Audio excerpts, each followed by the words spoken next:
listeners, Harika here, and I'm super excited to welcome you to UppTalk. If you're ready to learn and get your hands work wonders in the world of information technology, then you're in the right place. When I say UppTalk, we are not just another edtech company. Consider we are your learning partner committed to unlocking your full potential. Whether you're stepping into the world of technology for the first time or looking to advance your career, we provide top-tier, hands-on courses to build up your career. Let's take our first step towards learning here and explore it. Then I'm going to talk about web services. What exactly is a web service? Without a web service, it is not possible for anybody to connect anything. When we talk about web services or whenever we talk about integrations are those which is basically there to connect to different systems, right?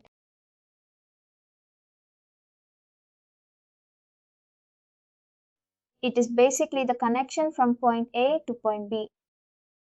Now, point A can be Workday, point B can be any other system.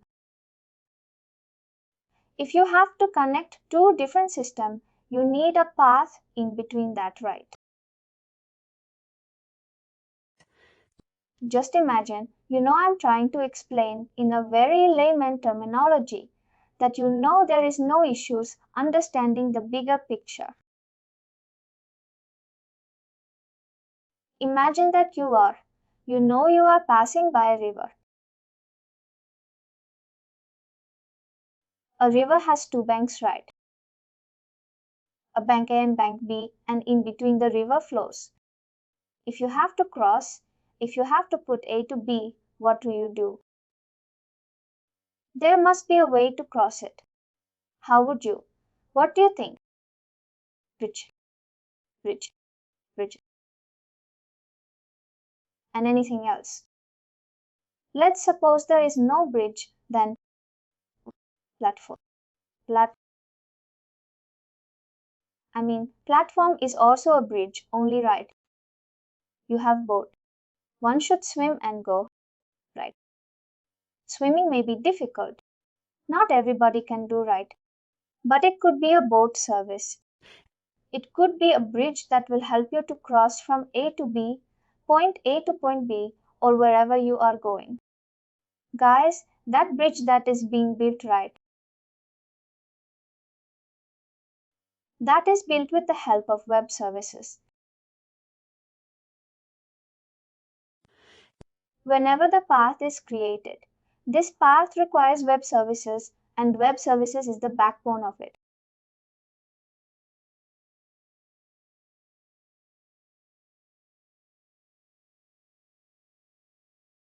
You can say, if you have to define what is a web service.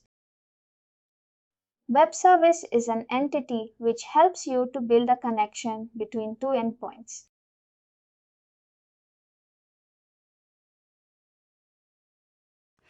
Web service is an entity which helps us in building the connection between two endpoints, point A and point B.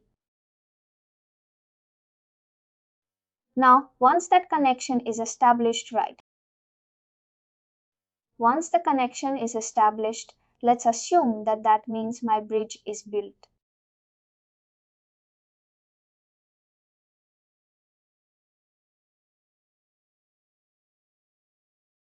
Now, once the bridge is built, what does that mean?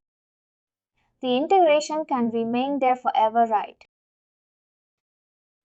Till the time you don't break that bridge. Similarly, when you build a bridge over a river, it will be there. Oh no, it will not be. It will not break down unless you try to break it or there is some kind of fault in that. Oh no. Exactly. It is exactly the same thing here. If you have built a bridge, once the bridge is built, once the path has been created, now you can send and receive unlimited amount of data. No one is going to block it or they will not be able to block it. This is the reason integration plays a very important role. I hope it makes sense.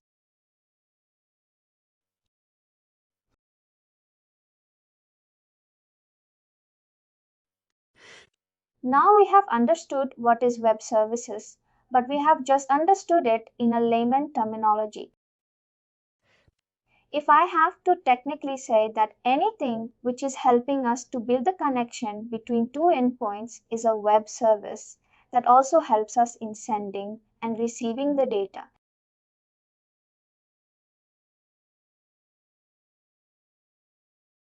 And it's not restricted to a specific amount of data, but it is unlimited. Because once your connection is built, once your bridge is built, you cannot say that only I'll allow you to pass once or twice. Right? You know it will. It will allow you to pass unlimited amount of time. What it does is it allows you, web services allows you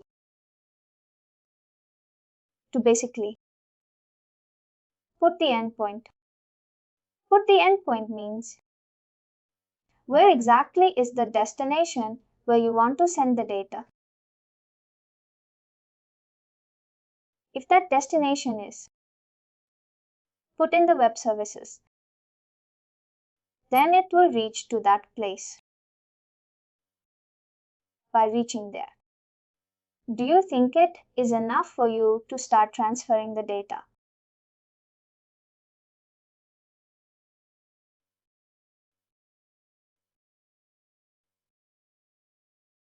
Oh, we should convert the data. Conversion is the next thing. Before that, receiver end has to be configured in some way too.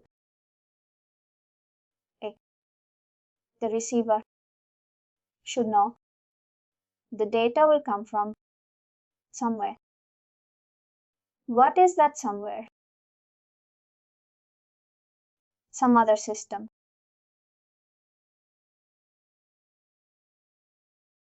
In this case, I am sending the data from Workday to a third party. That is, they are using, let's say, Oracle Fusion. If they are using Oracle Fusion, and if you are trying to send the data from Workday to Oracle Fusion, you would need a web service because see, unless there is a web service, you will not be able to transmit the data from point A to point B. Now within a web service, what else comes into picture? You need a destination address. Now what is this destination address? And hostname. And like if it's a JDBC, then it's going to be like the host name and the connection details where we have, but we don't have the concept of JDBC here. Then in that case, it will be the host name with the endpoint of and the method path of the request with the it is just the endpoint. That's it. Point here. Because if you don't have the endpoint, right? And it is basically a site address, some IP addresses 2.1. I'm just giving an example. That 2.1 is basically an address which you have got. How exactly it has been configured? Is it P? Is it P? Is it, P, F, A, email? You never know.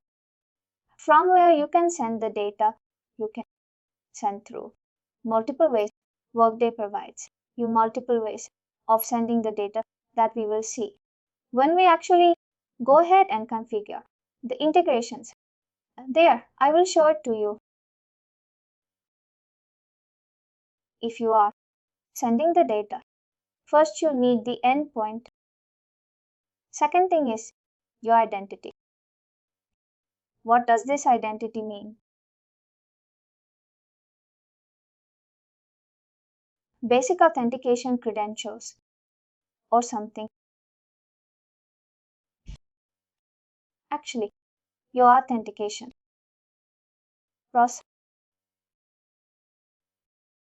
Within an integration, there could be multiple ways of authentication. It is not possible that it only has one way, right? It all depends upon the client. How you want to authenticate. Some people use username and password. Some people use, some organization. What? Secret key, secret access key,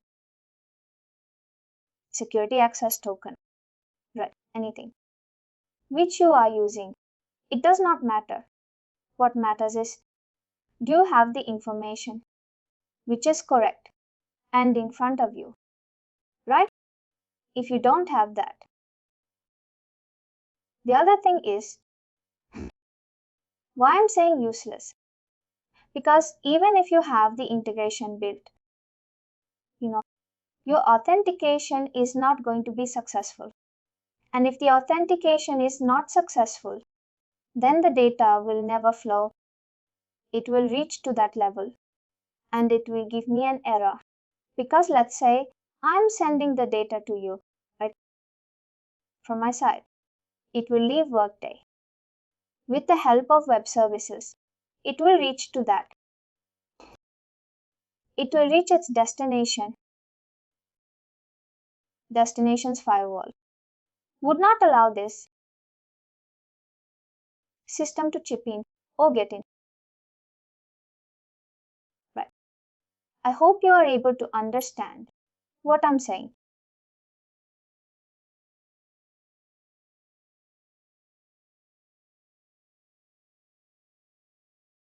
This is very important as of integrations.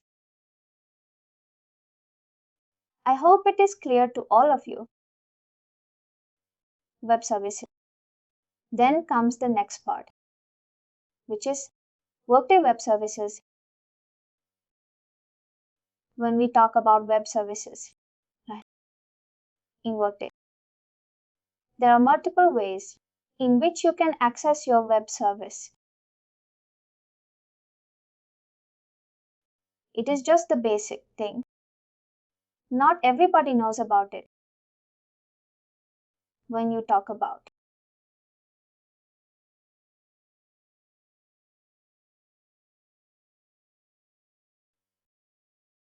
do you know what is an API? Anybody? Application Package Interface. It's basically application programmable interface. But what does that mean? We all know the full form of it. But what does that mean? Why do we use that?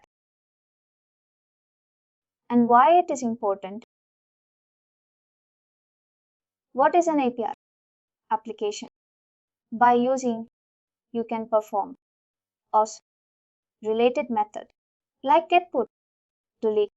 And if you have a big enterprise and you are exposing it to some third party, you can provide them a way to interact with your service.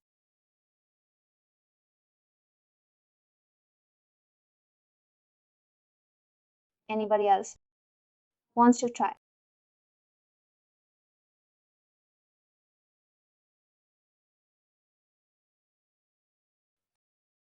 No, no idea. No idea. All right, I will talk about it. Whenever we talk about API, called application, programmable interface, what it provides you is The structure of the application.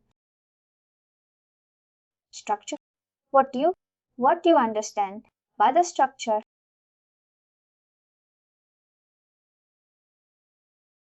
Anyway, it provides the structure of the application, the way how we organize our code, resource configurations. Not that, not that, not that. Let's say that because we are talking specifically about data. Always remember, whenever data is going to come, it is going to definitely talk about the structure, how you have stored the data. And in Workday, do you remember I said that we don't know what is the database they're using? Right, right. Oh no, right?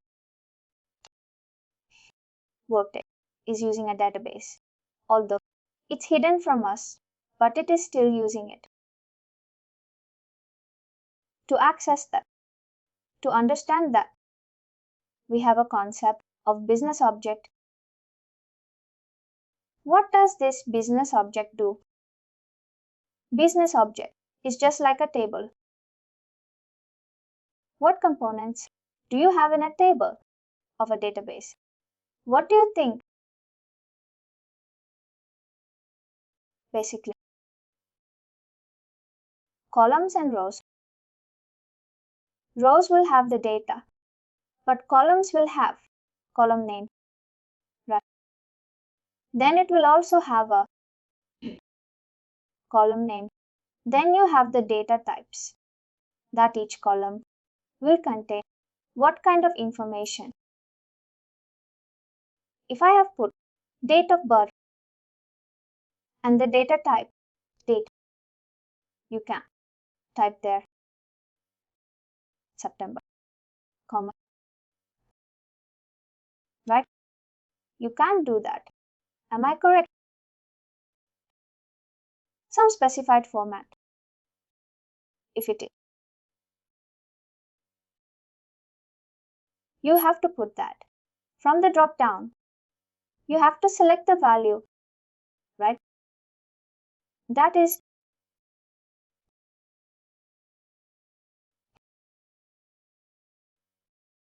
that it gives you the knowledge and the understanding that why these fields are created and what does it contain. As we understand, each application has its structure. That means everything that we have actually arranged in the form of database, arranged in the form of whenever I have or receive the data, send the data me. I am trying to the data and send it to the third party, which means I should know how do they need the data. There will be a mapping.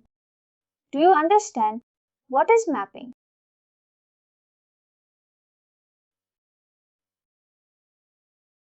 Let's suppose in Workday there is a field called first name. In the other system, there is no specific called first name. It just has one field called name. What can you do?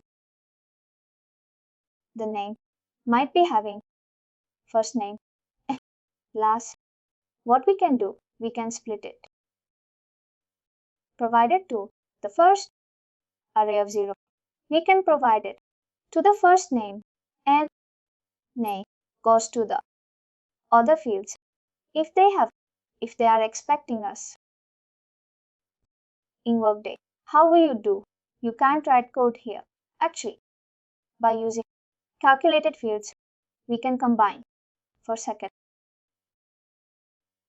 Actually, correct. In Workday, what happens is there is a option or there is a concept called calculated fields. With the help of calculated fields, we basically combine the value. It is called as concatenate. Right? When we build the field, calculated field, we calculate the value. Basically, we extract the first name, we extract the last name, and put it in a field, new field from our side, and then send it to the third party. The reason is they would need the data in their format. Format means the structure.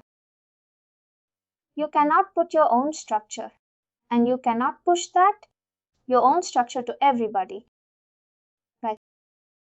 This is the reason a PI has very important factor because it contains the structure. Once you know that what kind of structure it has, you know what kind of data and information it is going to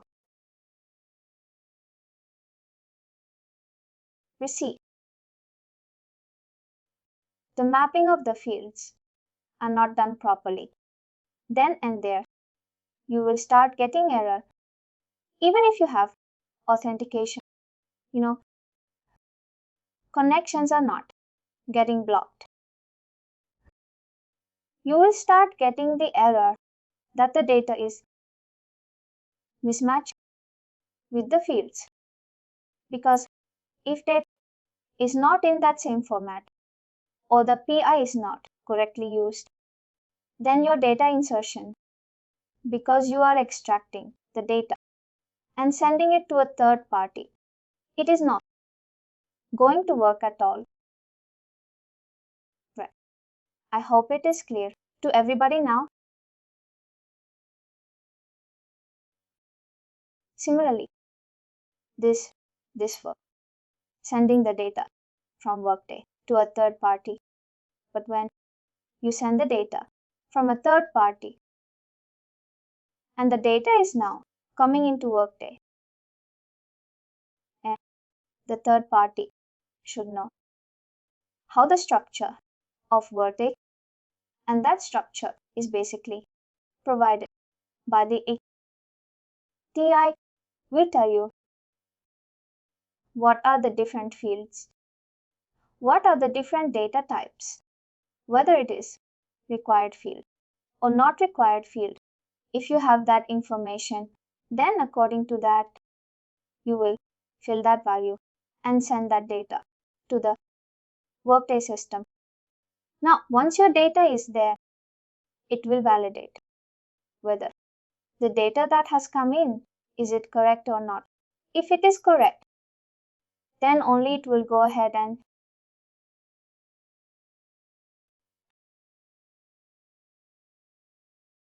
load into the destination system. Absolutely correct. Loading to Workday system. This is the reason why API becomes very, very important.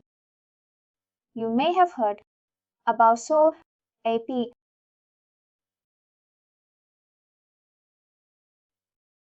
Both of these APIs are being used in Workday.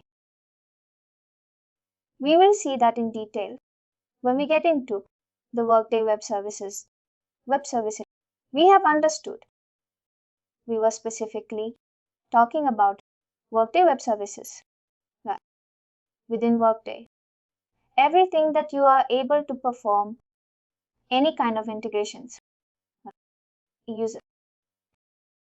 And as API is the primarily API which is being used, discussed and covered because it covers almost every function of Workday. But when it comes to RaaS, it is not following every function. REST used to a very limited, specific setup. You will not see REST being used as compared to when you say, not, for example, right, if you have a payroll, supply chain, invoice, or some other module-wise, right, do I have to understand? That are supported from Workday, from REST, and remaining all. LAS processing for all the modules. Absolutely correct. When you talk about, you have to understand what exactly it is supporting. Because even if you try to ask, there is no op supported. Workday supported. Option is not there. Then we are not able to. You will not be able to perform that activity. Even if you are doing everything correct.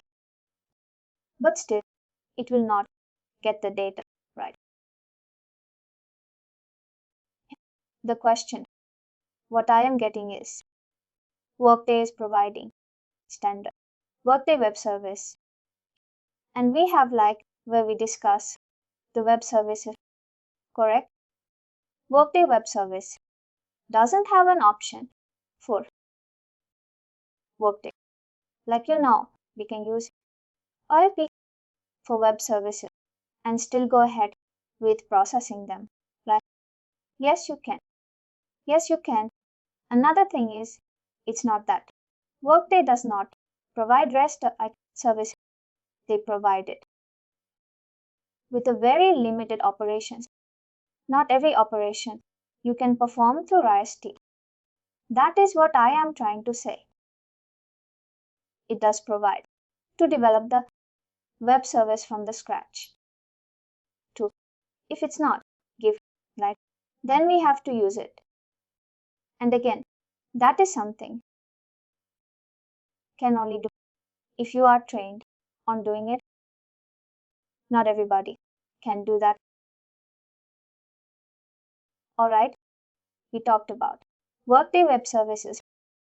Workday Web Services, I hope it is clear. Right? That is, it is basically a series which helps you to connect between two different systems. Of course, one is Workday. Second, one can be anything. It could be any other system. And if I talk about web services, which means the data that needs to be sent from point A to point B, right? It uses web services. Without using web services, you will not be able to send or receive the data. Right.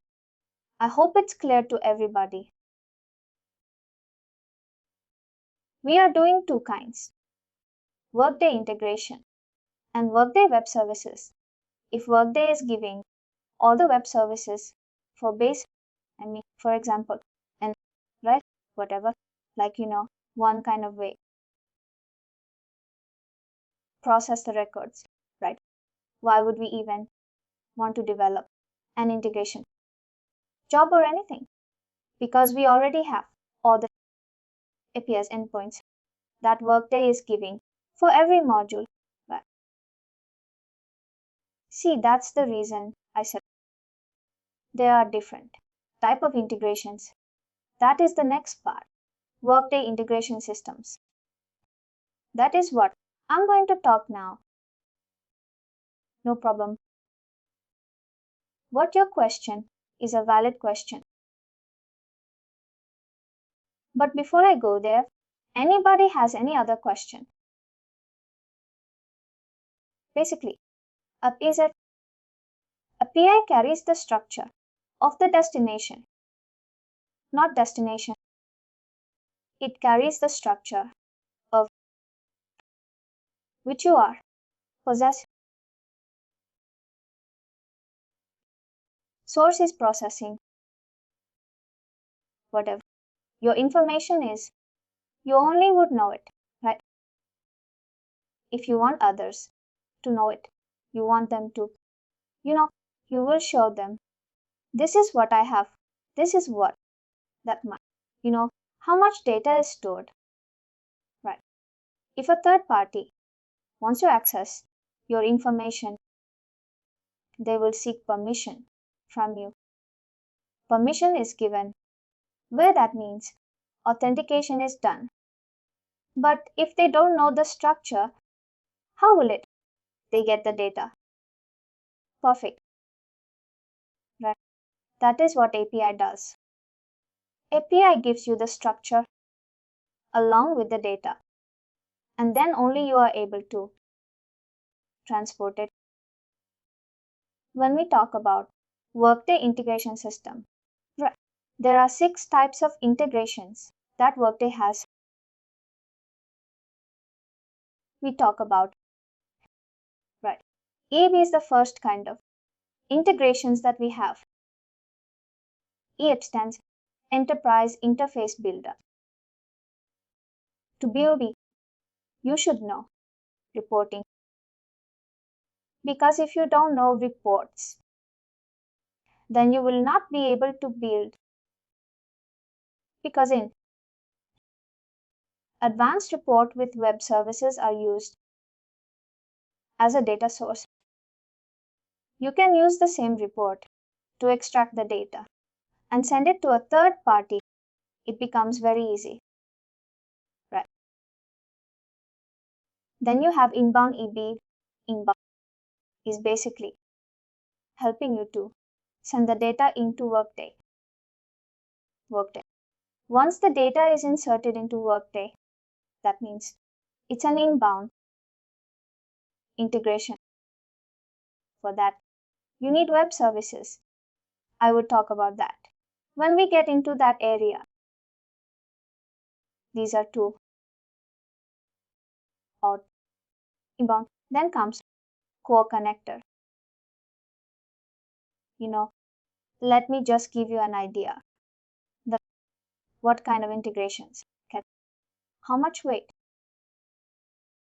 If I have to draw a pie chart, right, 25% of your day-to-day integrations are done with the help of EI. Then comes core connector. Core connector integration. 60 to 65% your day-to-day activity. When you say takes 5, how much is that? Plus the remaining 10% that you have, other integration comes into picture. You have covered 3: inbound, outbound, and core connector. Then the next 3, which is Workday Studio, Household, and RaaS. These 3 integrations are used only 10% of scenarios. Why exactly? It is used in only 10% of scenarios because it is not very user-friendly. Integration. Second thing is, you really don't need all this if you don't have complex integration. Right. Workday always says, as a best practice, have to use a core connector as much as possible, because 3 integrations do not require coding, not at all.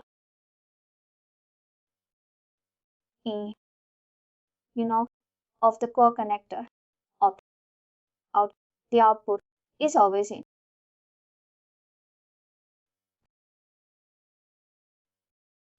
Your system. 2, you are sending the data. They do not understand. Then what will you do? Anybody?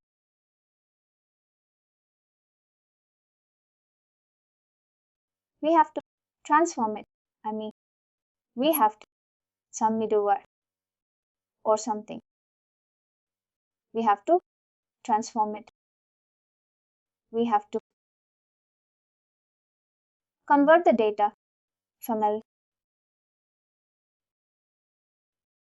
particular format. The vendor, 2, I am sending the data, can understand it, right? Is the global format. You will rarely anybody asking you, which is P step, unless very important.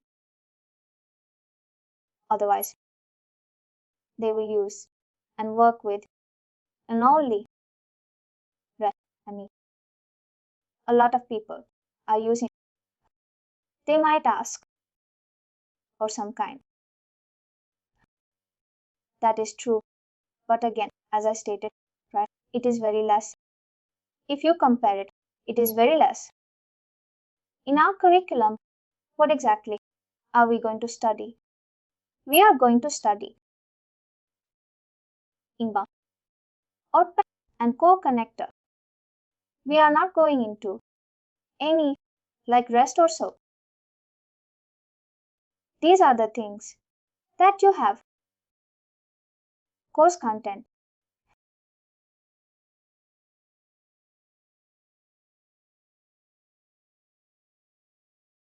Is this like what integration are we going to study and what exactly are their names? You got enterprise, interface builder, and then in and then out, and then core connector, right? These are the three integrations that we are going to study in our curriculum. If you remember, I said to build, we need reports. That's the reason from here we are going to start with reports. That is our next chapter, chapter 1, which is about introduction and integration concept. That is now clear. That is now complete. Tell me, question. When you have the EBs, ML based output, right? How hard? EBs will not have XML based output. That's what I said. EA will have the output, which you can control like text or something like that. It will not give you XML. How about connector, core connector? Core connector will only give you XML as output. Now I understand.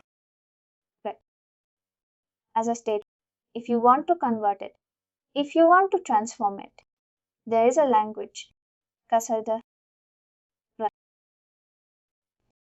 is the language which helps us in doing the transformation. Thank you. Whenever we have to look into any kind of reports, there are ways in which you can get in there. Now, what are the ways? The first thing that we need is we have to get into a business object. That's the most important part. When we go into a business object, we type in biocolon the name of the business object. Now worker is the most important business object. Now why we say that worker is the most important business object? Because without worker, Workday is zero. Workday is nothing. And now you see we have worker. When I click into that, I will generally get 4 tabs. And that is what I have shown you earlier if we discussed about it. We have fields related business objects, data source, and then reports. Did we talk about it earlier? If you remember, I started with the introduction maybe last week, not this week. I mean, that's the reason I asked this. Then if we have not done it, then let's start from here. Now we are starting with reports. Before that, we have to get into this one. Let's first understand this. Then only we will be able to move towards reporting.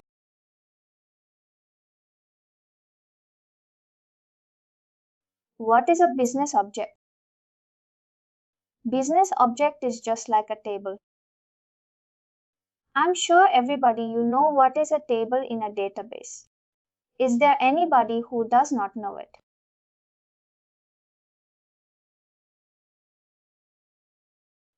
I will assume that everybody knows that you know what is a table. Workday is a SaaS product. Everybody knows that. Now, when we say SaaS product, that means Workday has not told us what is the database they are using, what is the middleware they are using, and what is the front end they are using. We don't know anything. But there must be a way in which we should be knowing that how we can actually store the data in Workday and how we can get the data from Workday. And for that purpose, Workday has given us business object. Business object is just like a table within a database. Everything that we store or everything that we work in Workday is somewhere related to some business object. Now, within a business object, if you see, what are the things that you're seeing here? What are the things? You got fields related business objects, data source, and reports. Have you guys created a table in any of the database? What is the typical command to create it? Let's say I'm using Oracle or SQL Server. How would you do that? Create table, create table, create table, create table, table name, right? And then what else do you do? Then field name and data type, respective data type. Field name, data type, and then the restriction. Absolutely correct. Here, if you observe in this section where it says field, you have field name, description, field source, and field type. Do you see these 4 columns? What Workday does is, it does not allow you to create a table. It will not say that you can go ahead and create a table, but it gives you almost a similar format. You see, it gives you the field name. Description you can ignore. Then there is a field type. That's an additional thing. And then you have the field source. The field name is nothing but the column name of the table.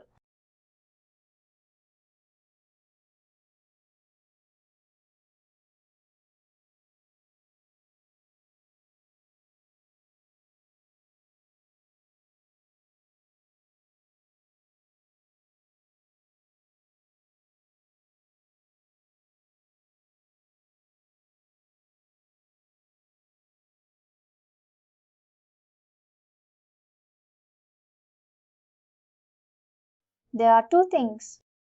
One is standard fields, and then there is custom field.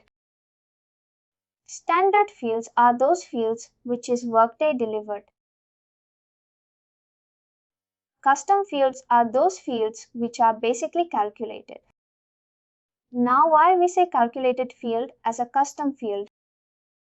Because unless you have a requirement, right? Unless you really have a requirement from to perform some activity, you will not create a calculated field. A calculated field is created only once you have a requirement.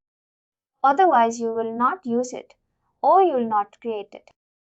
Wherever you see calculated, and it is generally created by a user in the system.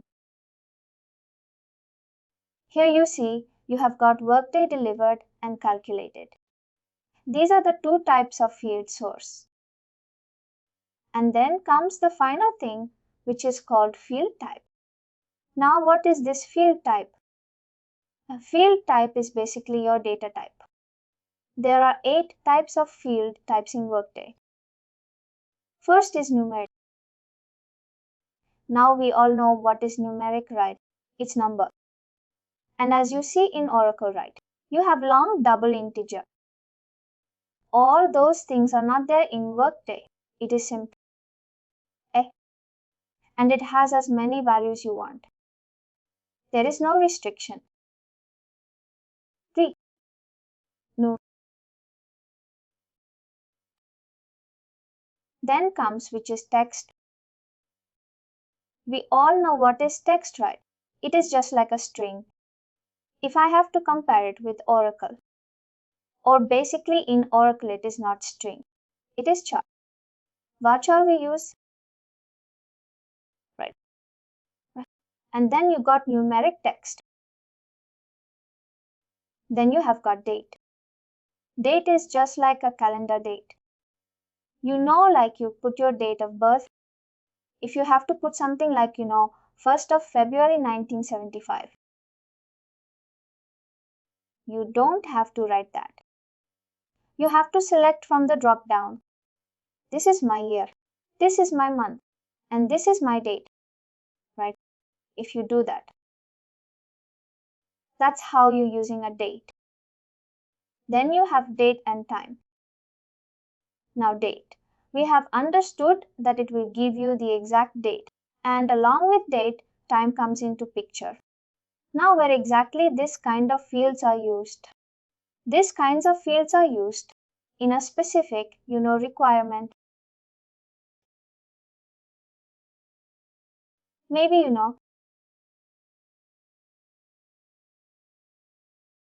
when you have to schedule a report, because you need a timestamp that, let's say, every day at 10 am, my report should run and it should be delivered to these many people. It is absolutely to perform the reaction.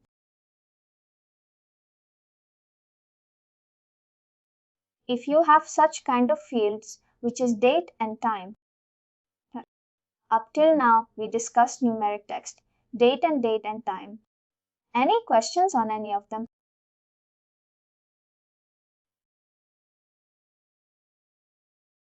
Then comes the next part,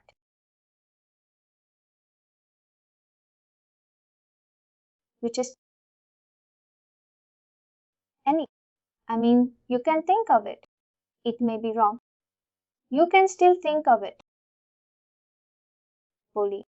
Boolean is the most used, field type that you would have seen. It's not only in Workday. It's almost everywhere. Now what is Boolean? It's either 0, 1 or true or false. Correct. Then we have currency. Currency is a field. Let me show it. Maybe somewhere. We will try to see that. You see, currency. What is this currency used for?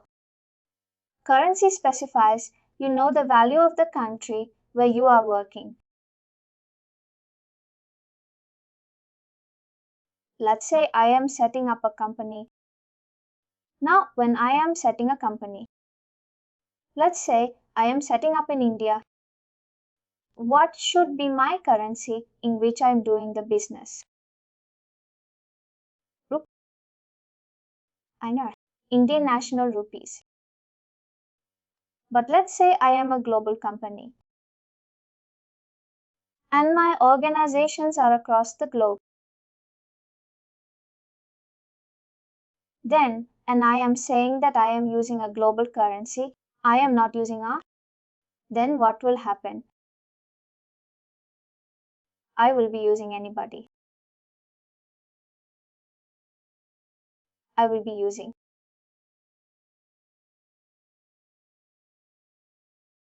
You will be using USD, right? It could be anything. I could be using a USD. I could be using Euro. I could be using GB. I can make INR as a global currency. These days, INR has also grown in that way. Whatever I am going to use, it is going to be calculated as per the exchange value. And that is the reason Workday gives you that facility that you can use currency as. Then comes the next part, which is single instance. Single instance. I don't know if it is visible here, but you are seeing able to. In what case we use that? And how the data will look like for this currency. See, when I am going to set up a company, the company has a value called default currency in the report. If I use a current type, one field with this, and currency as a data type, how the data would come for this field? You will be able to select any kind of currency for this. Every country has its own currency. Right? If two people are executing the same report, if I can select INR and other person can select USD, you can do that. The calculation can, as per the exchange rate, it will vary. And that exchange rate, it has to be set up in Workday. If that exchange rate is not set up, then even if you use USD, it will not give you the right value. If the default currency is INR, before using this field, a developer has to set up that.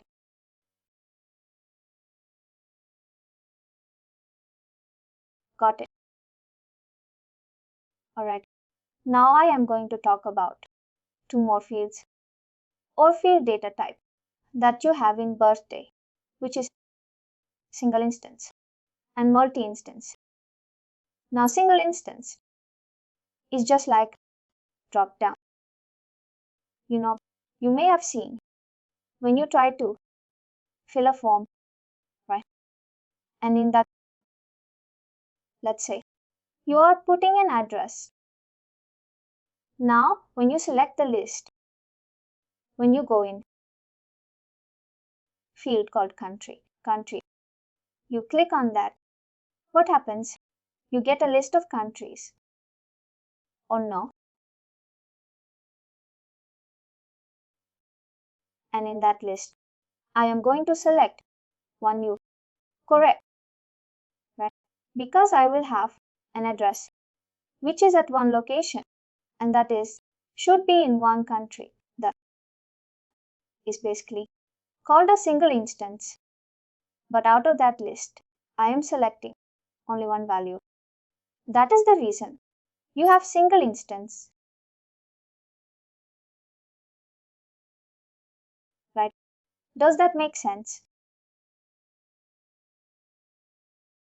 And then, similarly, the name suggests multi-instance, single instance. If you have understood, what about multi-instance? What do you think? We can select multiple options from the drop-down. Exactly. You have multiple options from that drop-down. What example should I take?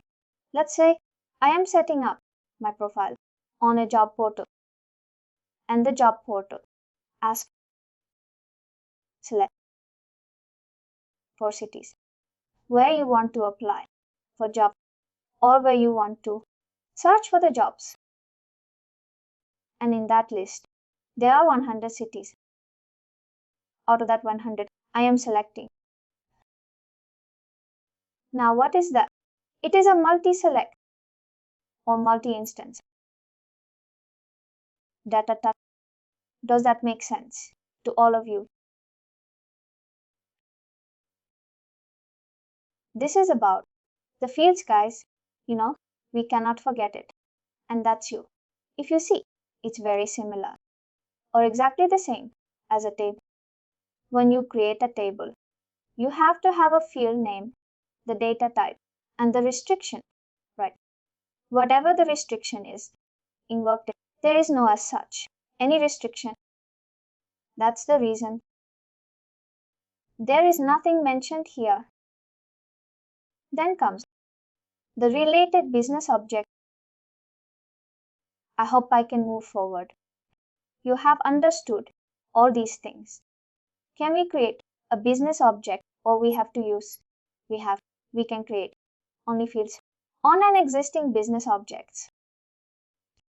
Workday does not stop you from creating a business object. Workday will allow you to create it. But by default, there are many business objects. You really don't need to create one. If you really want, just create it. For the creation purpose, that's a different story. if you want to use that in reports and everything. For that purpose, you need to use, a normal thing. You can just go ahead and use the default ones. There is no problem. I was told that we cannot create a business object. I would like to see how we can create. Once you have time, we will see that. Not a problem. We can create a business object. It is not that. It is just that. If you have a permission, right? If you have a permission, then only. Otherwise, you can't do it. That's a factor. Let's see. If I have the permission in this tenant or not.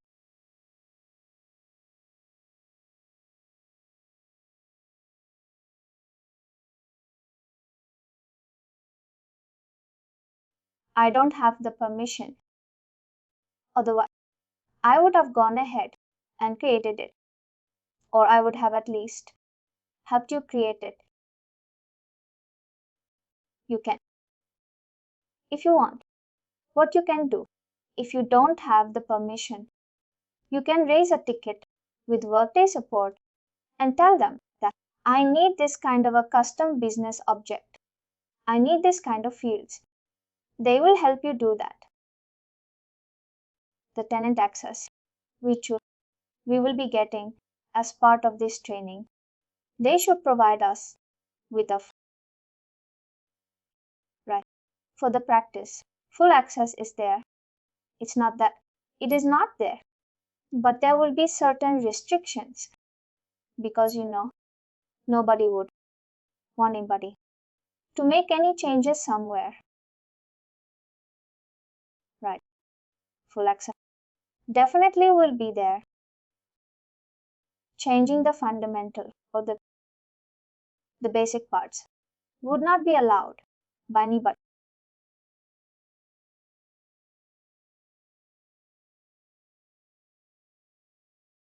Here you see the next part that we have is a related business object. What is this?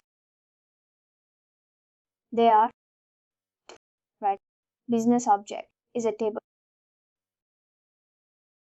You may have heard about related tables. What is that? If I have to just ask you, what do you understand by related table, then what will you say? To table, which are kind of like related by a foreign key. Foreign key, or you can say that, let's say that to table, where there are fields which are common in nature. Right.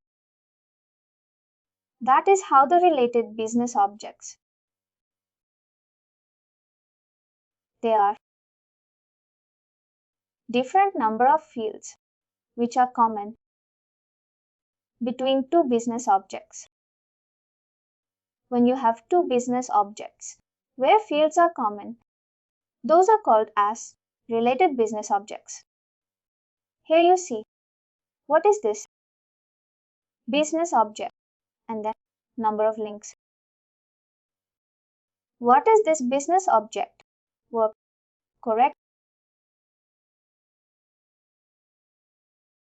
When I say work and number of links, there is at least one which is common between worker and this particular business object. Right. Let me scroll it down and show something. Let's go into this. Because 4 is a good number to see. Here you see, this is the field name, academic appointment time. Academic appointment with sabbatical program, primary academic appointment. These are the 4 fields and it belongs to what?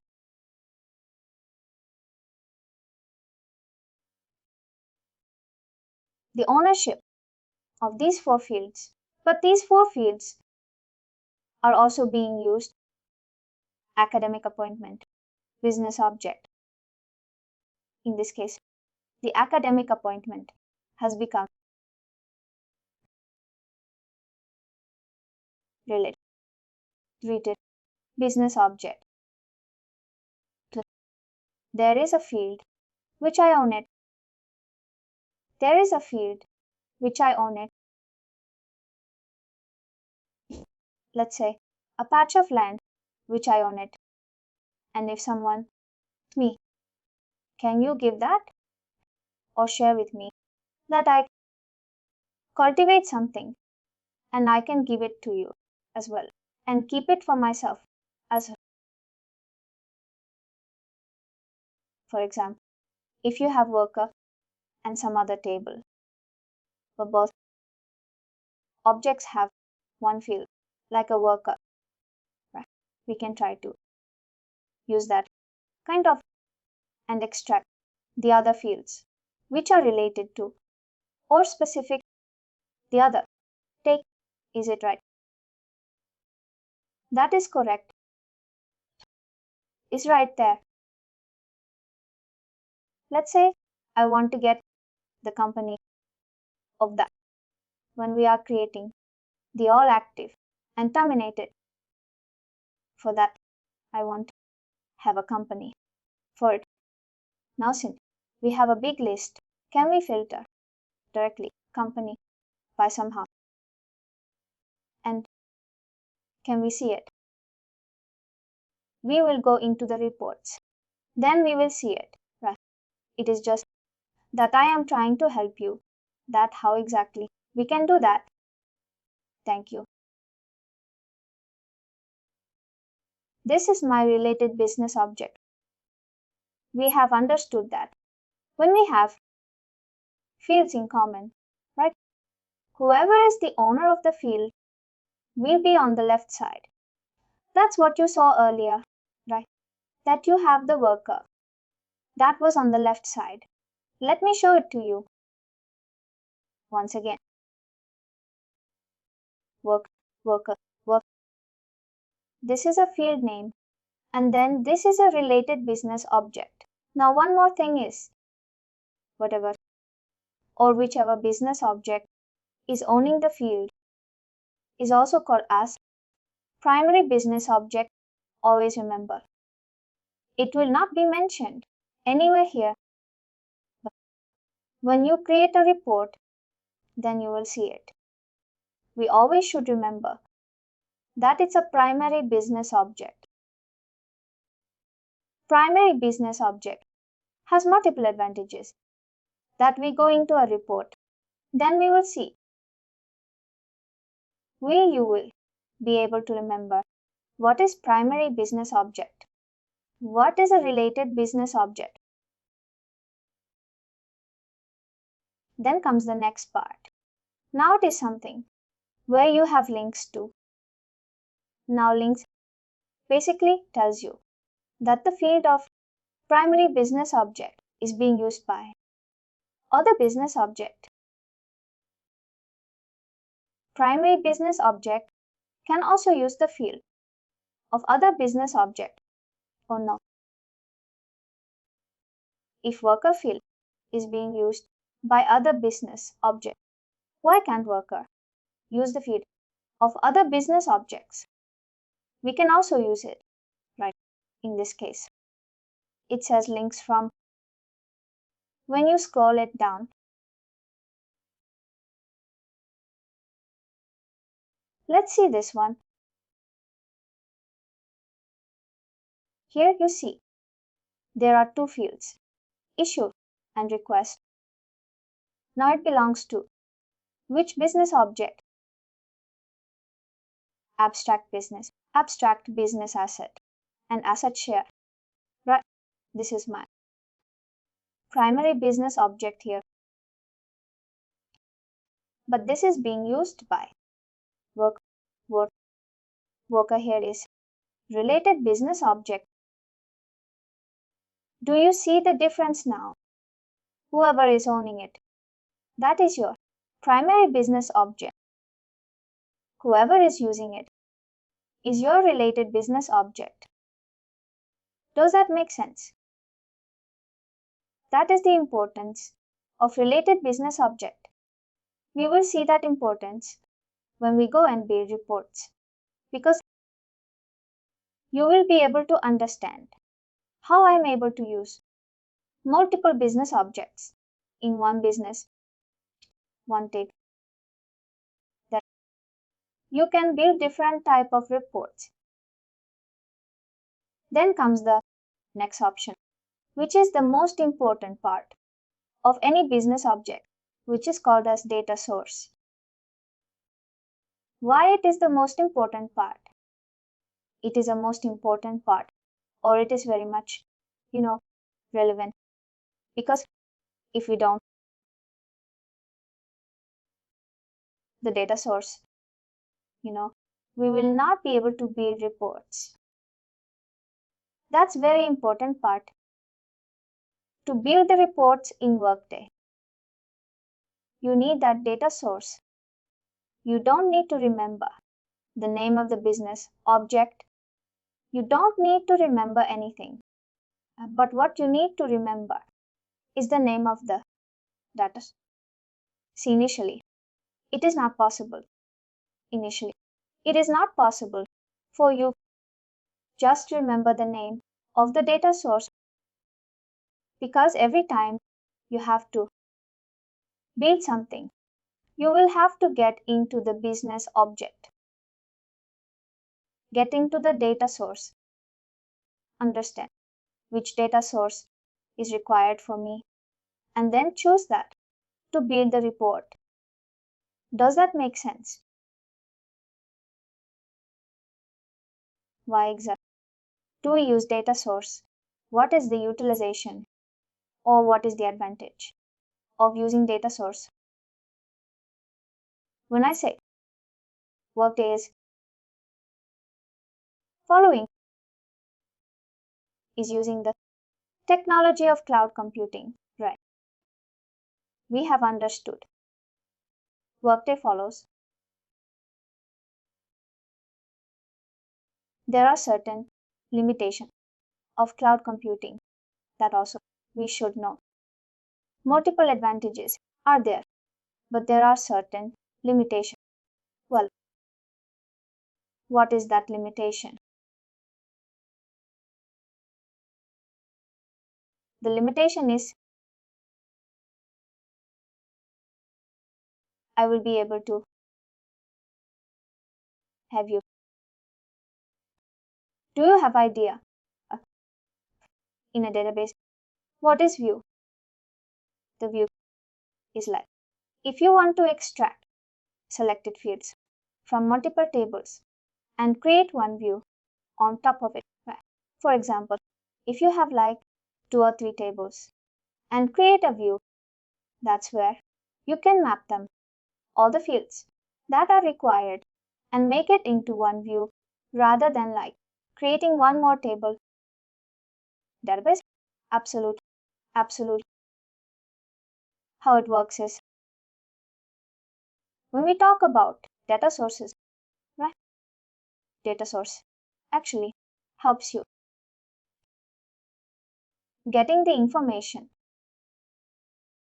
at one go.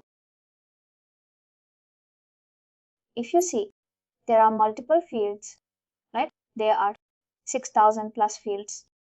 Just imagine if you have to take one value as well, is not going to be easy to traverse through 6,000 plus fields. Right?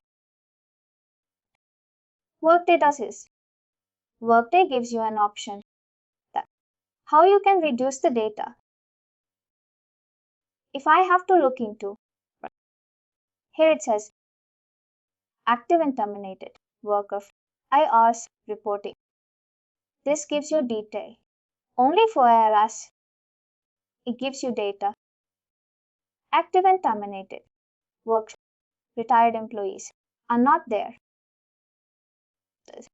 or retiring. It is only giving you the data about retired employees or workers data source. But this is not a standard data source. What is this? It is basically index data source. There are two types of data source as well. One is standard data source and then one index data source. Have you heard about this word index? Index in terms of database. What does that do? When you talk about an index data source, what does that do? It will optimize the execution. But how? Each record will be assigned to a particular index. Int means what? That is what I am trying to understand. A unique number, actually, a unique number or an address. It helps fasten up the query for result. But how? Basically, holds the address of column or the record. Right. I will tell you when we use standard data source. The search that we do, because when you are preparing a report, it searches the data and then it brings it in front of you. Right.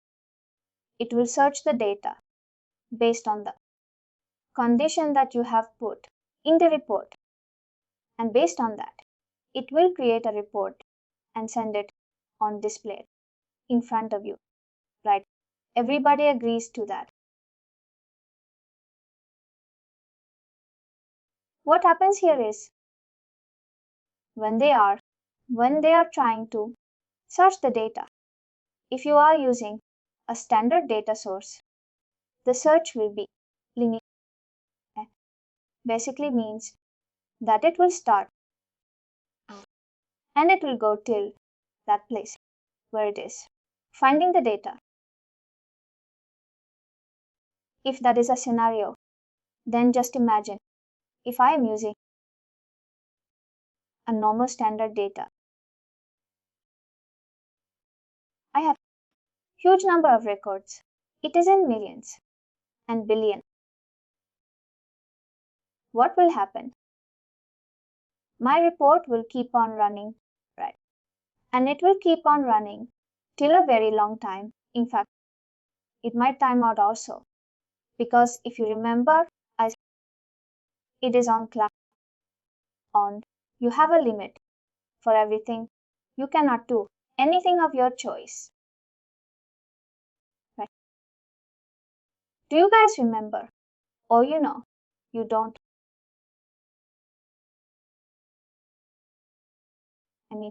Every resource has its own rate limit kind of thing.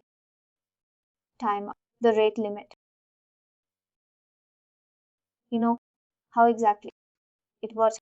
Everything is there, but that is not my concern. The concern is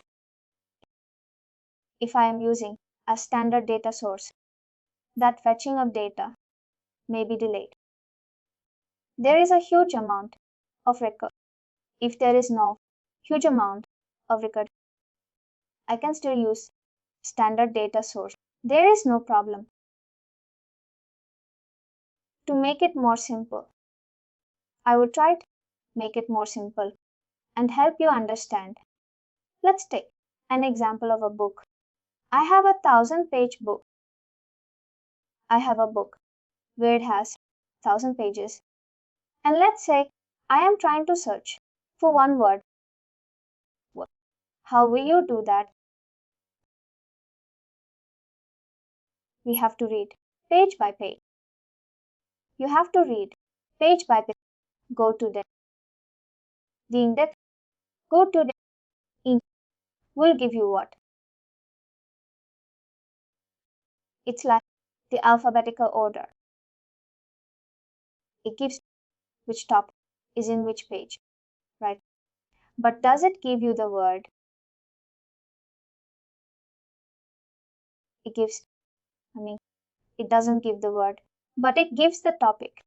Which topic It gives you the topic, not the word.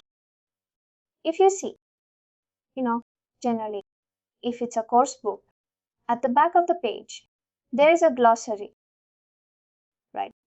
Have you seen that? And in that glossary, you will see important words and their page numbers. Now,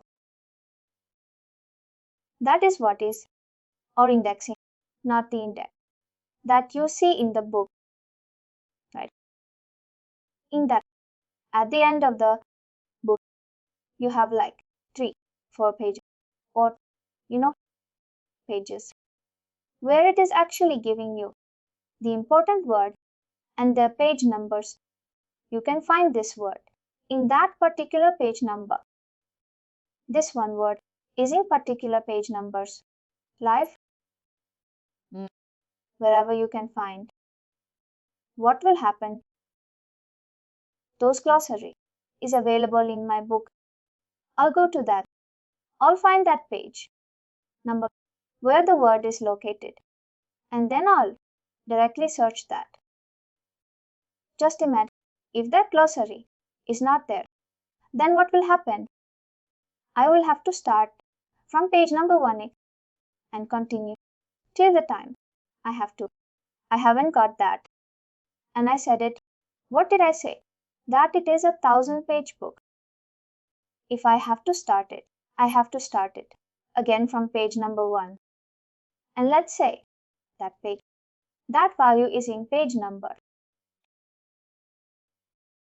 How much time you think it will take for you to run every time if you have to go to that word and and you're not knowing that it is on page? What will happen? It will take a very long time, right? Or no? And then the report will time out, guys. Because see, imagine if cloud-based solution, a cloud-based application gives you a time limit for everything. You cannot have a monopoly that no, I have got my resource. I have to complete this activity. They might give you like 4 minutes, 5 minutes, 10 minutes. That is too much. 5 minutes to operation. And if it is not executed within that amount of time, it will time out. And there is no doubt on that. Because when you talk about cloud computing, you have resource sharing, you have what? Multi-tenancy that we discussed earlier. It or business objects plays a very important role while you create reports. But see, this tenant has very limited amount of a few thousand records. Even if I am using a standard data source or that, it does not make a difference. As a best practice, what Workday suggests that if I am using a huge amount of data, in that case, if I am building a report, I should use data source. If I have a nominal amount of data, then in that scenario, I should use standard data source, not the index. Does it make sense? Repeat that, please. If I am creating a report, and we all know, right? That when I create a report, I need to know the name of the data source. Without the data source, I can't create a report. What is the best practice for that? That if you have huge amount of data, let's say it is in millions and billions, the records are there in that case.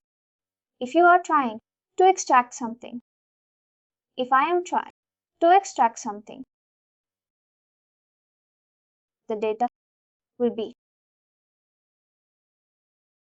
extract through index data source because it will help me to get the data.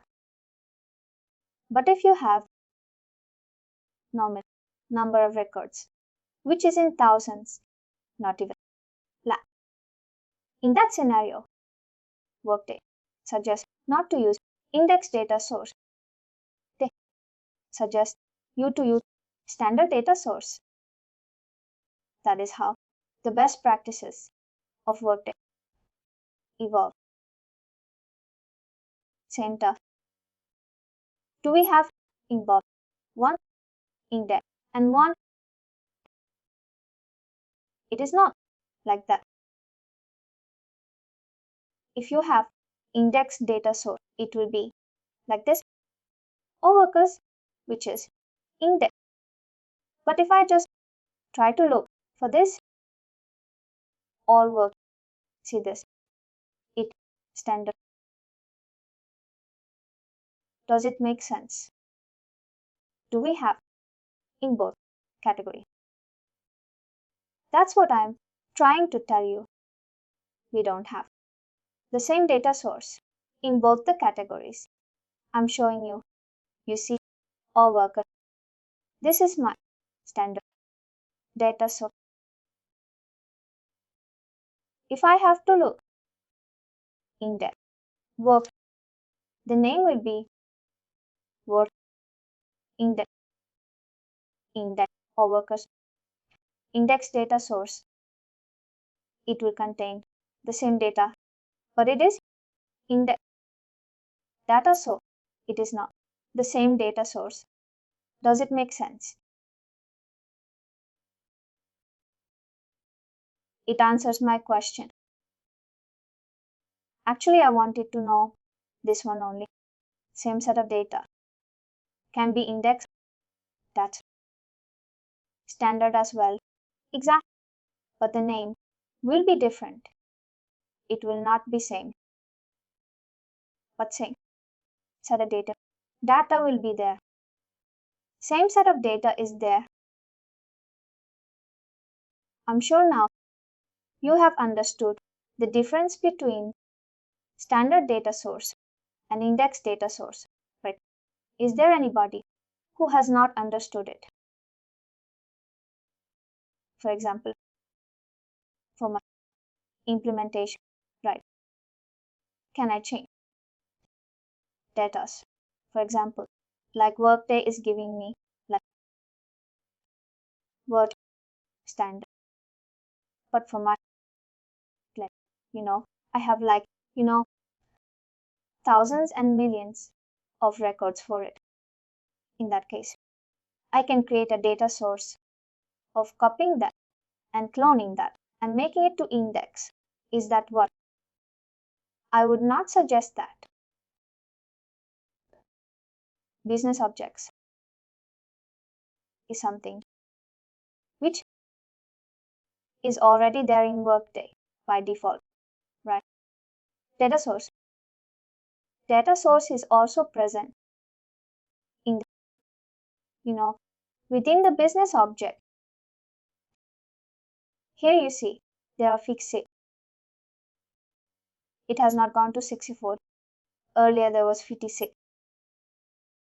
Now it has gone to 64. 64 data source is already available. And there are some of them which is indexed. And there are some of them which is standard. If you are not able to use them based on the requirement, we choose whether it's indexed or not indexed. Exactly. Right. In case it is still not satisfying your criteria, then only you can go for and create the data source. You can create it. But again, as I stated, it is only that if you have not got the exact thing right. Because see what will happen. When you create a new data source, you will try to get index. Basically, indexing cannot be done by us directly. You will have to raise a ticket too. for Workday to get that index. And Workday will tell you, why are you creating this new data source? Why can't you use this one? Which satisfies your condition? And they will say, not to use the, and they will deny to index your data source. Here, this is where I wanted to know, what's the role of Workday support and within the Workday, right? If I am given a tenant, I pay some license fee and I get a product from Workday. I am trying to do some customization with whatever I am doing for my development. For example, I went with some of the data source, where I need to do indexing. Then, how do I know that? Which is fundamental and which is customization within my limits, with my licensing, or which permissions given to me, and for what activities. We usually reach the Workday for support. How do we know that? For any kind of, structural changes, fundamental changes that we can do, like this indexing and everything, we reach out to the support team or the part of standard, And apart from that, if you are developing something, which means it is done by you. You just have to change the data source, but the field name and everything will be the same. That will not change in my integration. Or in my integration, when I do the development, I change the data source to index all workers rather than all workers. Absolutely. But the field name and everything should be same. And when I am extracting the data also, it is seamless for them because it doesn't require a lot of database changes. Database layers, we don't have to do that, right? Correct data source. We have SIG4IT, right? Data source. And in the fields, we have like 6,000 fields. 6,000 should be part of each one of the fields, should be part of one of the data sources, right? For example, if you do math, right? I'll tell you how exactly it was, just to clear that confusion will be there for each data source. All 6,000 plus will be there for each data source. How many of them actually have a value? Right? 1,000 will be part of every data source. It's a index all workers. You can say all active and terminated workers, right? It's a whatever the fields that you have, which is 650, right? That field will be there for all the work. The number is, it is only there for active and terminated. Retired employees are gone. A set of data is removed. Are you getting the point? The structure will remain the same. The structure will not change. But the data fields will be there. It's just that the data will be removed. If the data is removed, you will have less time, right, to get the data. It's not traversing the complete structure. Understood? Right. That is how it works. It reduces the data. If you go to only retired or retirees, what it will have the data. For only retired people, your active and terminated employees are gone. Then comes the next part, which is your reports. Standard reports and custom reports. Every business object that you have, they will have standard reports and custom reports. Standard reports are those reports, which is built by Workday and given to us. You have the standard report and you see the data source. That's the reason I said if you have to create a report, you need to know the name of the data source. If you don't know the name of the data source, then you can't create a report. That is how your standard reports are created. Again, we cannot delete it. We cannot go ahead, eat it. What we can do is we can make a copy of it and use it as our own way. When we make a copy, it becomes a custom report. If you want to schedule it, if you want to run that standard report, still you can do that. What you can't is, you can't edit it. Then comes the custom report, guys. Custom reports are those reports which is created by users. Like, that's the reason you will have this option which says Workday account. What does this Workday account mean? Workday account means that you are going to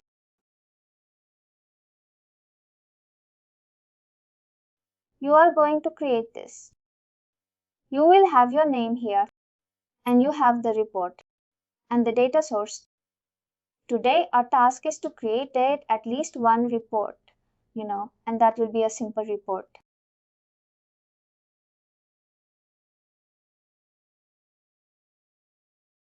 I'm not going forward, very fast. I'll just try to make sure that you understand what we are trying to do. First of all, if I have to create a report, what kind of report can a user create? Custom report. Why can't we create a standard report? This kind of questions might be in your interview. Although these are very easy questions, but it can come. The task, and one more thing, Workday is a task-based tool. Now, when I say task-based, what do you understand by that? Whenever you're doing some activity, guys, whenever you're doing some activity, we need to ensure that you enter the task to perform that activity. And if you see this is a search box, right? The search box gives you the task where you have to enter it. It is very intelligent. The search box is very intelligent. I don't need to write the complete task name. I just need to write the first 3 letters. Let's say create write. I'll just type in CRAE. See, a lot of things would come automatically right. And then I will say custom write.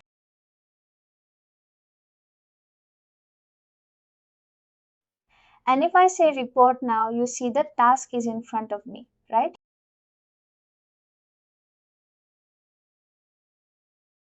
I don't need to write the complete thing. If I have to check whether I know this or not, right? For that purpose, I have to use this option which says create custom report. The task is this. Have we discussed about the Workday Outlook, like how it will look like and what are the things that you might see when you log into the system or all those things? See, guys, we need to discuss a little bit about navigation first. Because navigation is very important. I mean, straight away. If I just go ahead and help you create something, then it will not be easy for you to understand. Let's try to understand how the screen would look like and what are the things that you would see. Whenever we talk about Workday, as soon as you log in right, you will see your home screen. Ideally, how does this home screen look like? I'll show it to you. This they have customized, Someone has overridden something. Your home screen would look like, something like this. What you see here is, it will be telling you, like, welcome, and then you have a name. Then this is your inbox. Now, what is this inbox? Whenever you join any organization, suppose Microsoft. Now, when I started working at Microsoft, I'll get an email ID of Microsoft, right? Now, what happens in this? That my email that is there, that will be configured with every application, whatever I'm going to use, whether it is Office application, a particular software, or anything. Similarly, it will be configured with Workday also, if they're using Workday as a HCM tool. Now suppose I work as a manager. In that case, if people are submitting their timesheets and if they're submitting their, leave request, whatever it would be, if that has to be put in the sense, if I have to approve it, how will I come to know? There are two things. Your corporate email ID is mapped with Workday. Any actions that is being taken in Workday will also be reported to you on your email. First is security. Second is your ease. Ease of what? Accessing the system. It is ease of accessing the system that you go ahead and sign the sense that you approve it. You click on that link which is in your email and it will redirect you to Workday. And the good part is you don't have to enter the username and password because nowadays everyone is using single sign on because Workday provides you the access and also gives you the option to build the single sign on connections. Once you are able to get in right, generally the screen that I have shown you earlier, that is generally your home screen. And you know what will happen in that scenario. You will see what are the applications that you have to access. Now, what are these applications? These applications itself is called as worklets. When I say that I am going to use Workday, there will be. You can say different type of applications that you would need. And generally there are two types of application that is there. What are these two type of applications? One is called as required worklets and the other is called as optional worklets. If I have to configure those, how do I do that? You see this gear icon, right? I click on it. And it will take me to edit your worklets. You see, configure your worklets. In this list, whatever application I want to add.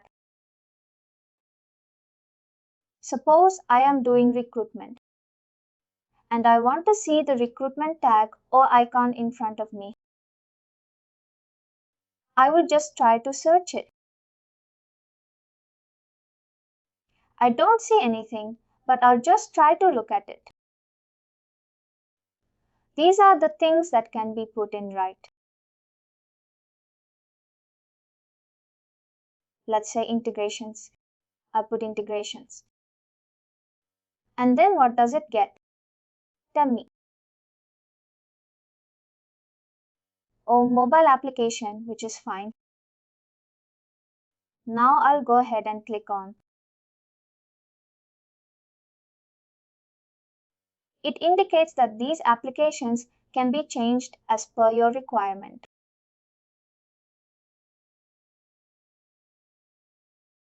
See now, integrations have been invisible here, right? Earlier it was not visible. Now there are certain limits that you should know. First of all, in this list, what you're seeing here, a maximum of 20 applications can be added, not more than that. And all these applications are called as worklets. Now why it is called as worklets? Because it is helping you to achieve some kind of work or activity. The way you see icons on your laptop or desktop, right? It is the same way. Workday gives you that option to put your icons or the applications here as a shortcut. You click on it and you're able to get into the system. This is very important part of Workday, guys. Now, if you see this option, right? It will always say home. Wherever I am, whatever application I am doing, or I'm performing some activity, and all of a sudden I realize that, oh, I have to go back to the home screen. I'll just click on this and I'm back to the home screen. This is my home screen. My landing page has been changed. This has been changed by somebody you know, whoever would be practicing. It is here. And that's the reason we are not able to see those worklets and everything here. But I hope things are clear what worklet is and how exactly it works. Alright, you see, this is how it works. Here also you have the gear icon, right? CAC forecast. Now you want to add that. Now this is a dashboard. That's the reason that value is there. And if you want to put that value on your home screen, that's the reason this dashboard is being displayed here. Someone has made this dashboard as the home page.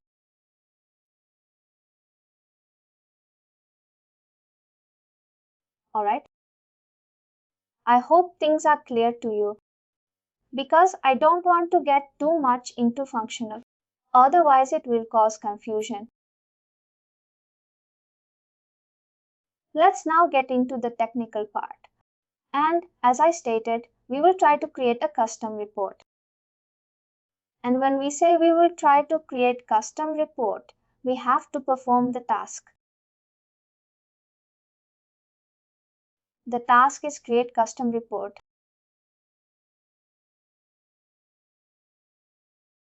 This is my task for creation of custom report.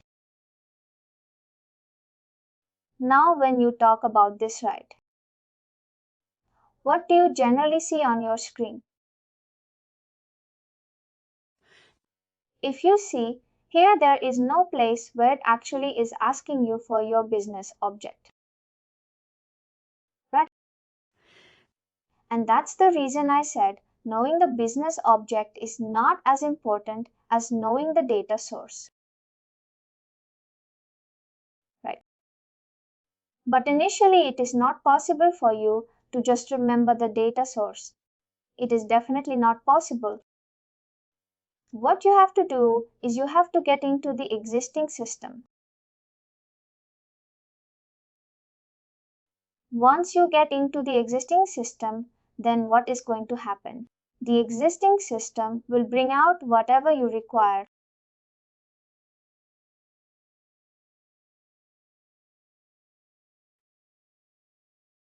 Now what we are going to discuss, I will show it to you in a few minutes. Here you see this option, report name, report type, and data source.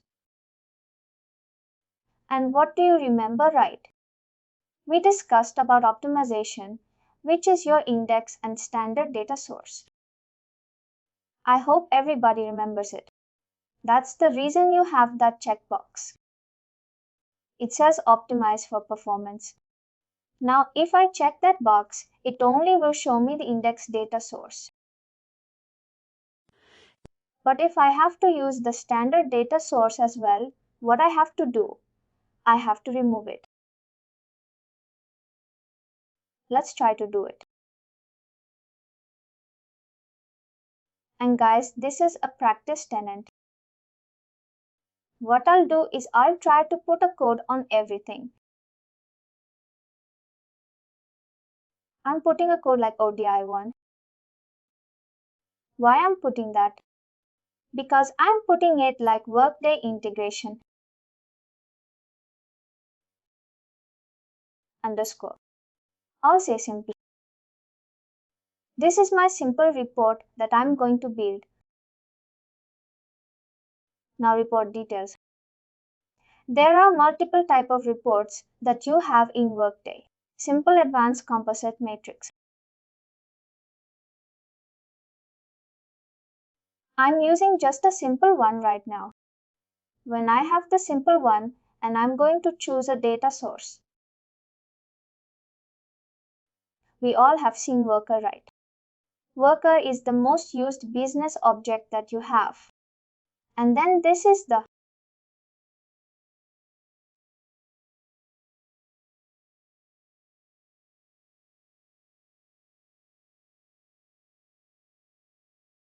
This is the data source that I'm going to use. Now what is that? All active and terminated workers. This will contain the data for active and terminated workers. Not for anybody else, but active and terminated workers. Here you see.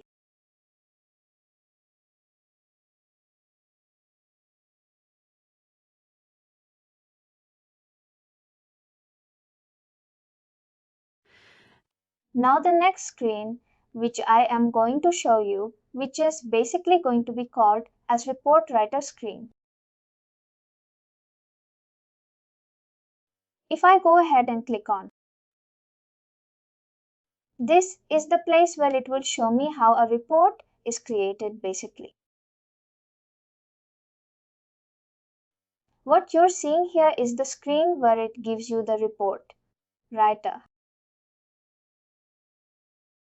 Edit custom report. This is a temporary report. Now see why temporary report has been given to us. Because as I stated right, this is a practice template. And every time we create a report, it takes some kind of memory unit from the Workday system. What they have done is they have made it in such a way that even if you have a practice, there is no problem in practicing. Practice will remain exactly the same. But the report will be available only for a week's time. After that, if you want to see that it will not be available, it would be deleted because this is a practice report, right? In real-time system, you will not face this problem. Nothing will be temporary. If you want to do deliberately as temporary, yes, then it is definitely possible. Now, you see, this is a report name that we put, data source. Now you see this option. Data source type is standard. And there is one very interesting thing which has come here is primary business object. And worker is already auto filled in that. How do you think that these two values have come? When you select one value, what are the other values which can be displayed, can be checked out from Workday? Here I am selecting the data source, all active and terminated workers. When you have the data source enabled, right, and you saw it on the worker table or worker business object, on that you saw that the business object or everything has what? The details of it, right? And there in the details, it was also mentioned that this is a standard data source. You see data source type. It is picking that as a standard, which is absolutely correct. And it is showing the business object as worker, which is what is required here. Let's talk about this also. Although this is very, not very useful. But we do have this option. What is this report tags? What I am trying to explain you here is, you have seen any social media where you will see hashtags. On Twitter, it is the most used thing. There are multiple hashtags which comes in and which tries to tell you that please help us to retweet to make it as big as possible and all those things. Right. That hashtag what exactly do? Why do we put that in a report or any post that we put it on social media? When you put the hashtag in a social media, what exactly happens? These days, every other person is trying to use one or the other social media network. And then you would have seen that social media network they use high. All these things. You can say hashtags and everything. What they do is this hashtags actually uses the data to show it at one go.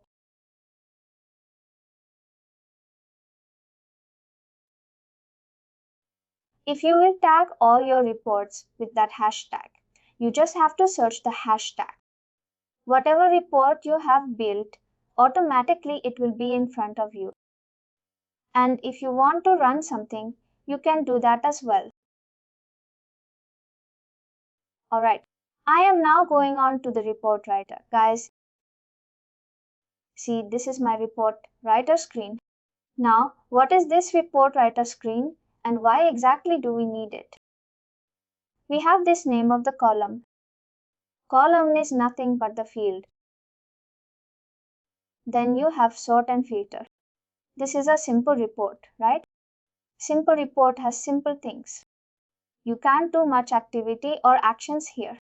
We can only perform 3 activity. What are these 3 activity?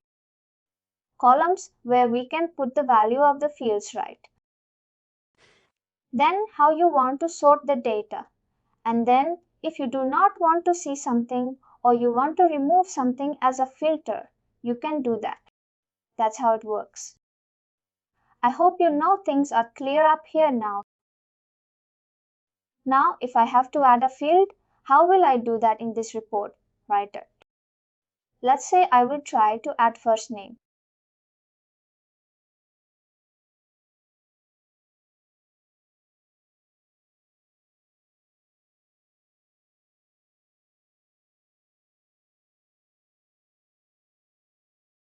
Now you will see this option, which is column heading override. Now, what is this column heading override? For example, the field name that I have here in my field section.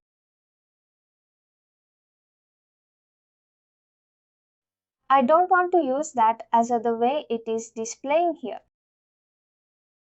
But I want to display something else like f.name.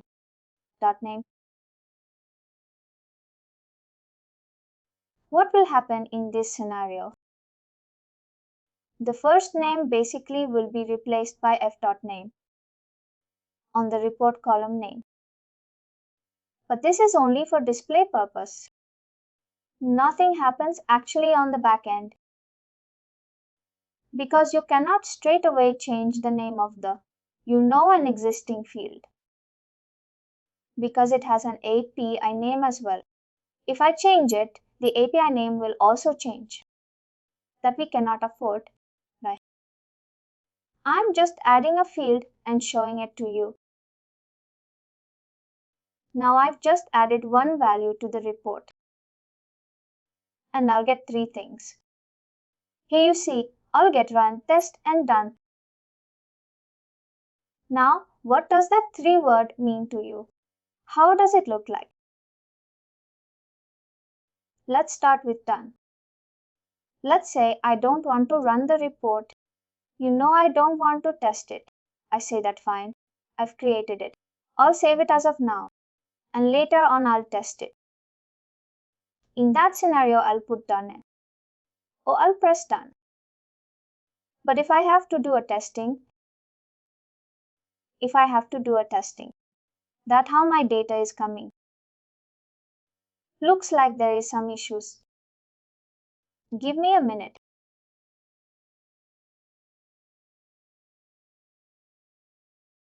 I'll explain it to you.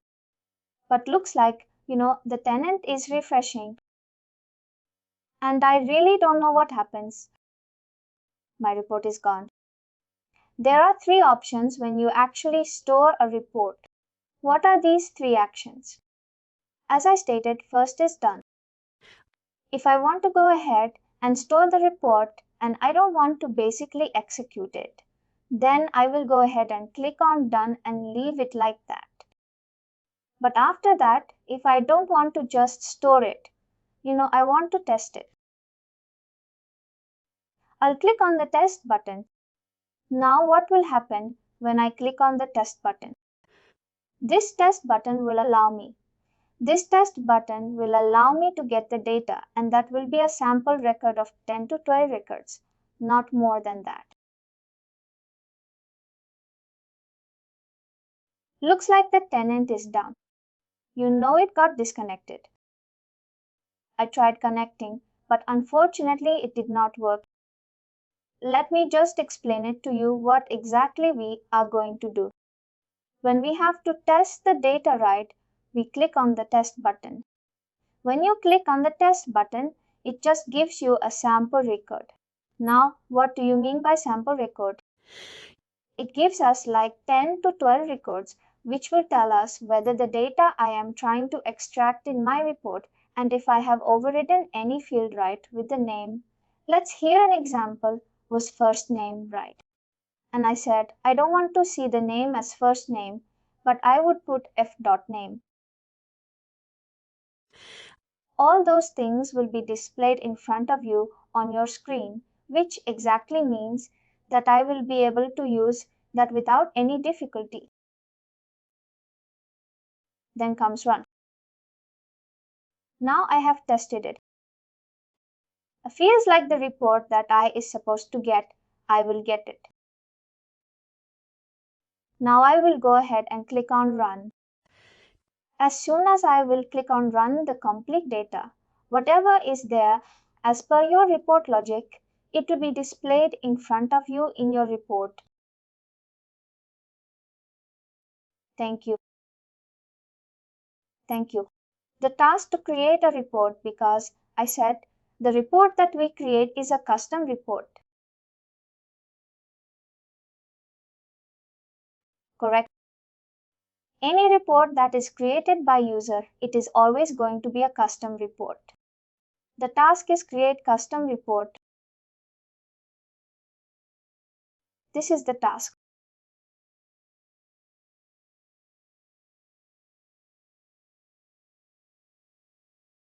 Now the report name is there. This is the screen that you will see. What the report name? I'll put something like a BDI1. Now why I'm putting this name? See, always remember when you build something in this tenant. This is a practice tenant. You keep a code. Now why keeping a code is important? Keeping a code is important here because you will be able to identify everything and try using a different code. I have used it. You use something else. Generally, I would suggest that you use the initials of your first name, last name, maybe with a number, that it becomes unique. Why it is used? That you will be able to identify the things without any difficulty. I'll say,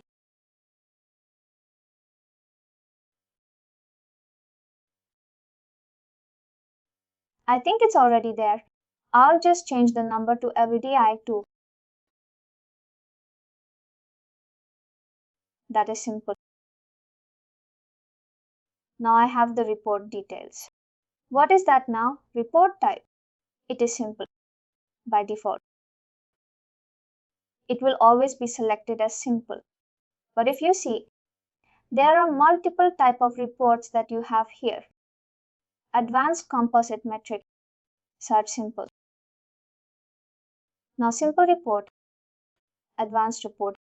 These are the two most used reports. Simple report is also not that useful, but advanced report is the most used one. Even if don't practice anything else, I'll say, but if you know advanced, then you know your almost work is done. Because other reports, those are not, asked to create on a day-to-day basis. Those are also important because you don't know when some requirement comes into created. For that purpose, you can go through that and if you are aware about how to create a simple report, advanced report, then you can always create the other type of reports. You just have to follow the steps. The report type, we are going to discuss it with simple. And now you see the most important part, if you remember. When we are talking about the business object, what the business object was supposed to do. Business object was supposed to bring the data from status. Basically, the data is stored in a business object. But if you have to retrieve that, we all need to know what is the data source that we are going to use, why it is important, or why is it necessary. Data source is necessary because I told you right. This is a cloud system, right? And on cloud, there is multi-tenancy. If there is multi-tenancy, which means the resources are shared between different customers. If will not release the resource as soon as possible, then the other person who is waiting will not get the resource. To get the things done, there is a time limit for every resource. If the time is, consumed and the work is still pending, they will leave the work and they will go because you have to ensure that you only can give that much amount of work which can be finished with that amount of time. If you are not doing that, then you will always get an error. Basically, what does that mean? If I am running a report and it is supposed to finish in 2 minutes and the report is not finishing, report is still running, what will happen? The resource will throw an error. The report running too long. Please optimize the report and run again, and it will move out to the next task. That's the reason data source becomes very important. And now I am going to choose it to see if this box is checked. Right. It shows only your index data source. You can unselect the option to show all data sources. I hope everybody will remember standard and index data source. Standard. What is index?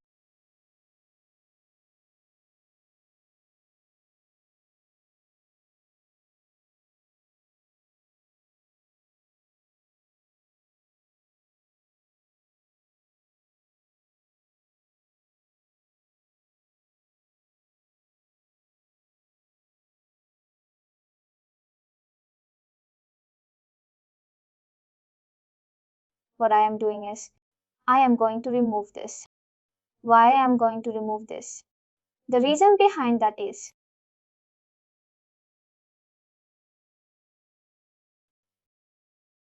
amount of data that we have in our system, in our tenant is very less. Even if I use index data source or standard data source, it will not take that much amount of time. I mean to say, it will finish within very short span of time. And if it is going to finish within very short span of time,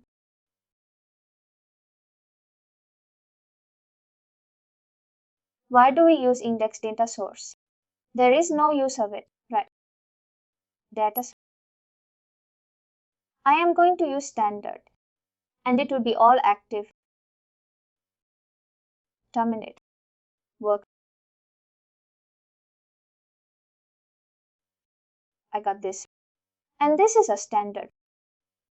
As stated, we only need to know the name of data source. The rest, everything will populate automatically. You would see that. See this? We are creating a report, but it is temporary. In this particular. So, it is temporary in nature in this system because they have set, setting in such a way that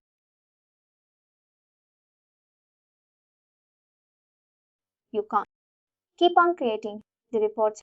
It will automatically delete it after a few days. That will actually remove unwanted space that is being taken by the system.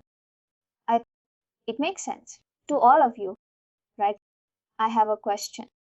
What is the retention of this temporary report? Can we? What is the retention? The temporary reports which we create 7 days to how many days? It will be a week's time. 7 days can mean or maximum. I don't think that setting is in our hand. But in real-time system, you can do that. Not in this tenant, but in other tenant. When you start working on it, you can do that. Alright? Now you see, we got the report name. Now report type and data source. These are the three things that we have put. Now you see, what are the other options which is going to come here? You see data source type. It is simple. Right. Now from where did it come? And then the primary business object is work. How can we tell which business object is going to be the primary business object? That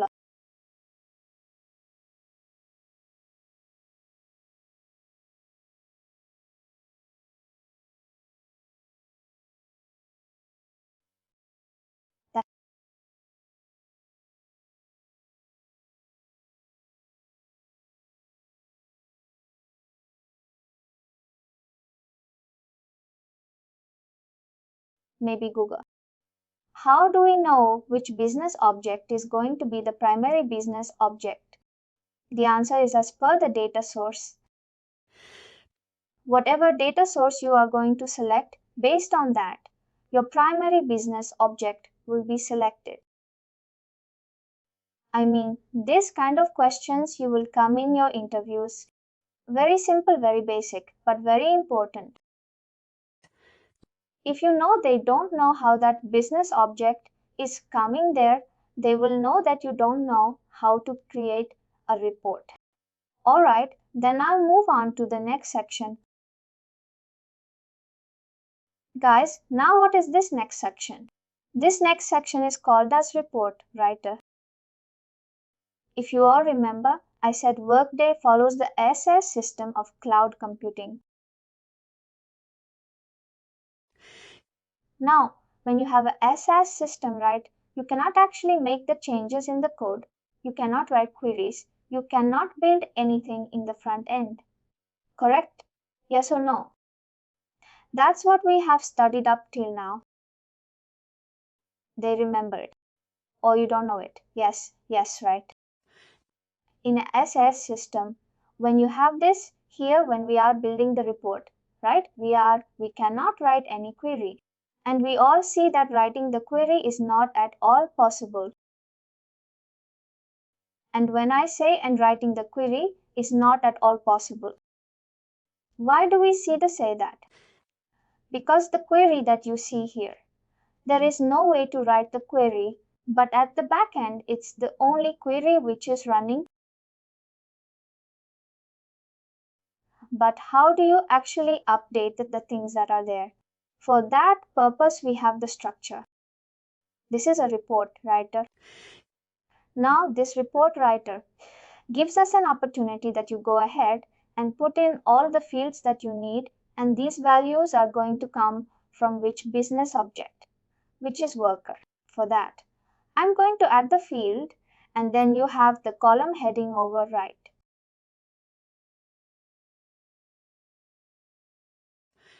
Here, let's say first name. I'm just trying to create a very simple report. Then I'll say last name, and let's say I'm putting gender.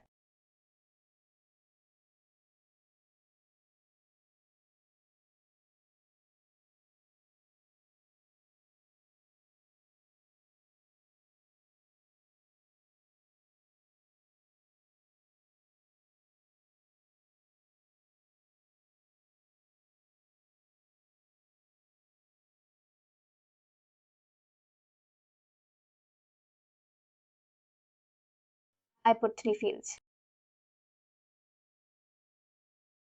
Now there is one more thing which I wanted to show it to you. What is that? It is called as column heading override. Suppose I don't like this name. Last name, and I want to say something like l.name.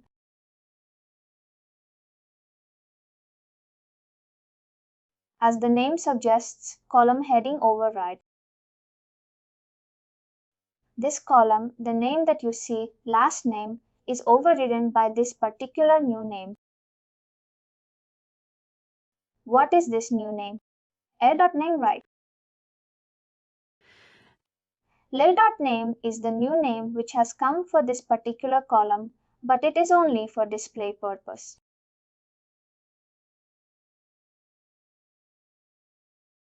It is only for display purpose. You can't use this in the back-end system.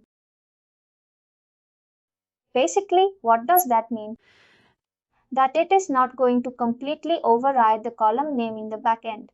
The table name will not change. That will always remain same, but just for display purpose. This you will see in the report column. This is changed. Does that make sense? Did you understand? What is column heading override? Yes, I'm just keeping a very simple report, keeping just 3 fields and not go beyond that, and I'll go ahead and click on. As soon as I'll click on, I'll get 3 options. A view now. You see, what is that? 3 options I'm getting. I'm getting run, test, and done. What does this mean? What is the use of all of it? Let's talk about done first of all. In this scenario, if I'm clicking on done, what will happen is my report will be stored. That's it. My report gets stored.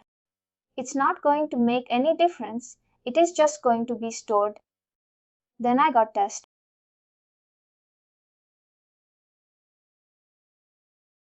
When I click on test, the report will also be stored and it will give us an output. Now in that output, I'll get only 10 to 12 reports. I'll get only 10 to 12 rows. Because this is a sample thing that it is telling you whether the road and the report that you have built, is it giving you the right information or not. For that purpose, I have test, and then if I do want to run it for the complete business object to get the data, For that I have run. I hope these three buttons are understood. Is there anything which is not clear? What is the difference between run and test? That's what I said. When you click on test, it gives you only 10 to 12 records. It will not give you the complete values. It will not give you the complete values, and when you click on run, it gives you the complete report values. Whatever the number of records are there, whether it is 500, 1000, 20, whatever it is, it will give you all the values in test. How many? It will show like 10 to 12, 10 to 12 things. Let's click on it and see. When I click on test, you will see 10 values actually. Here it's saying 11. That's what I said, 10 to 12, right? And now you see, what does it show? First name, then says last name, which is L, dot name, and then gender. Does that make sense? Is it clear? This is why. Because the column is overridden. Column name is overridden. Now I'll go ahead and click on Actions, Edit.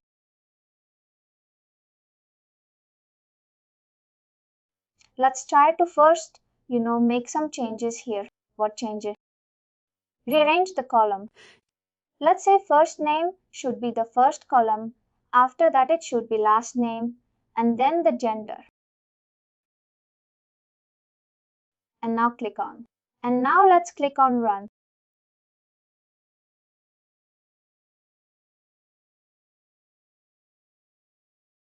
Now you see there are 28. There are unwanted values in this. If you see there are unwanted values, right? What we can do? We can put filter.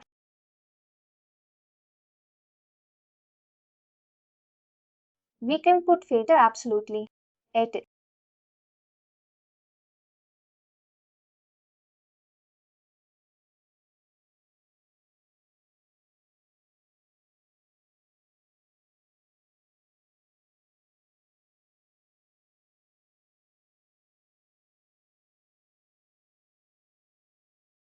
Here you see, I'm going to put a filter.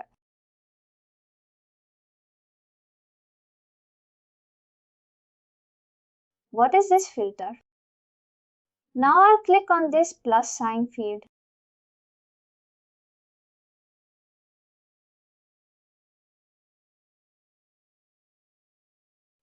Gender, and I'll say I don't want gender to be empty.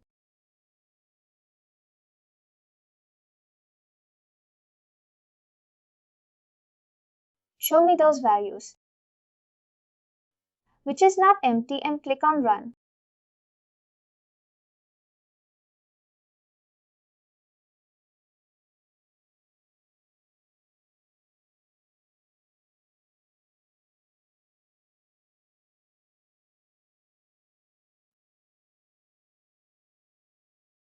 Now you see I got 5 items. First name, name, gender, right. Does it make sense? Like how a simple report works? Yes, Amit. Any confusion? Don't hesitate in asking a question.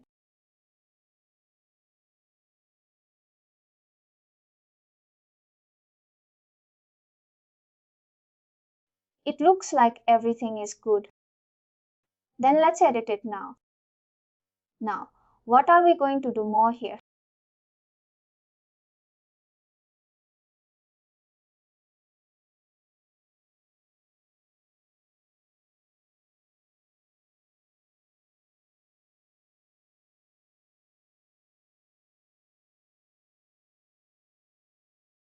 First, let's remove this. I've shown you the overriding. Then comes filter. We have already used filter. There is one more thing which is left, which is basically the sorting. Now, what do you understand by sorting? is the data based on ascending or descending harvest? The data based on the data based on the data, based on the data based on the data. Here I can actually choose a field on which I need to sort the data.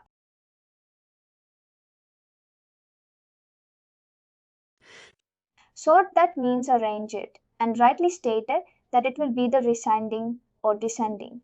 What we will do here, we'll add a field.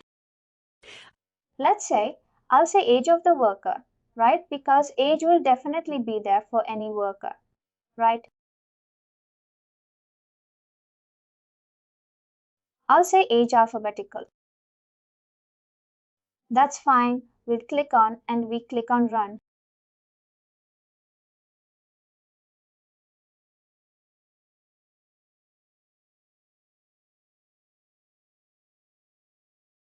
See, the name has changed here, right?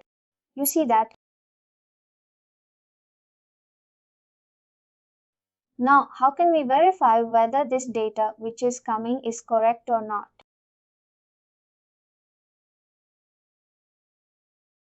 What do you think?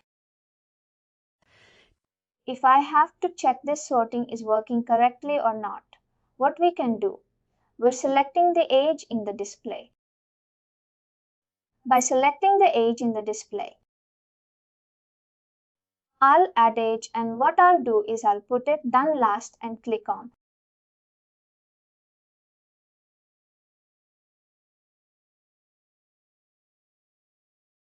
Click on run, see Graham Roberts.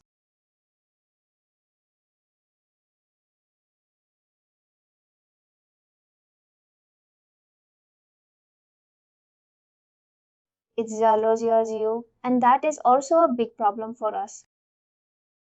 I don't want anybody whose age is 0. Now what I can do, and the filter condition, and again a filter condition. Absolutely, see, this is now what we are doing, is we are playing with the report. That's what we are doing. Whatever you can do it. The only thing or the drawback with simple report is you cannot choose multiple business objects in this report. We are getting the data only from one business object, not multiple business objects. That is the challenges that you have. Can we not select the calculated field as a filter? Then in simple report you can. There's no problem in that because that field is part of the business object.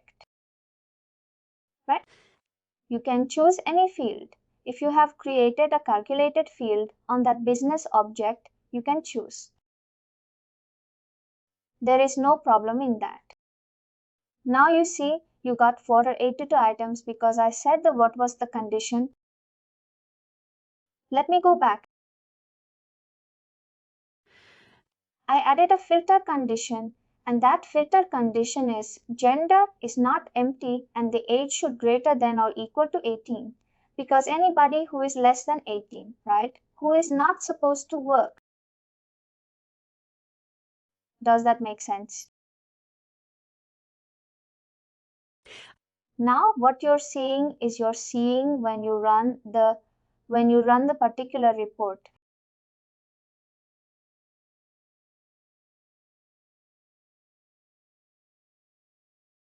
Let's see, you're getting now 482 values.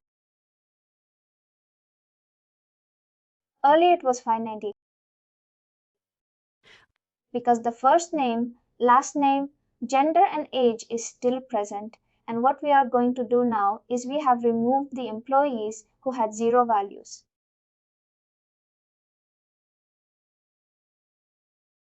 I mean, the age was not mentioned, it was kept 0.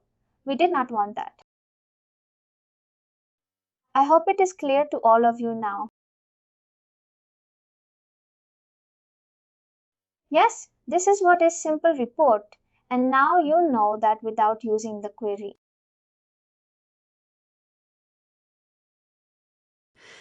Also, if I don't have an option to write SQL query, how can we build reports in Workday? Because see, the important part here is to understand the concepts behind Workday. At the end of the day, it is the query. In the backend system, when this report is running, it is the query which is being used. But the only this difference we can't see that. We are not able to see that. It's not visible to us. I hope it makes sense to all of you. One question here, when we are saying that we cannot select multiple business objects, a simple report, can we not select the related business object also? While that is thing I said, see, if you are able to select multiple business object, there will be only one primary business object anyways. Because how the primary object is decided? Well, that's a question.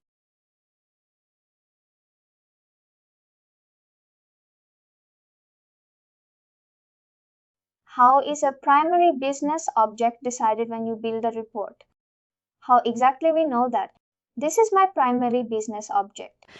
There is two-way, right? We can go to directing business object and see the data source, or when and see the mapping, or when we select the data source, it will be auto-populate data. Yes, the most convenient answer or the right answer here is when you select the data source right in the report. It gives you the business object, primary business object automatically, because that is because of the mapping. Just think in that perspective. If you are creating multiple business objects, or even if you are using multiple business object in a report, there will only be one primary business object. Yes or no? Is everybody clear on that? Why do we have only one primary business object? What I'm trying to say is if it is any report and you are selecting the name of the data source, which is all active and terminated workers, here we saw all active and terminated workers, clear, right?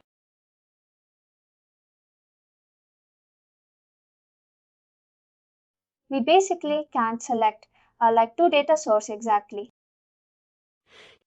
You can't select two data source because it is simply not possible in Workday. You can't select two data sources. Now the fact is, as per your data source, your primary business object is decided.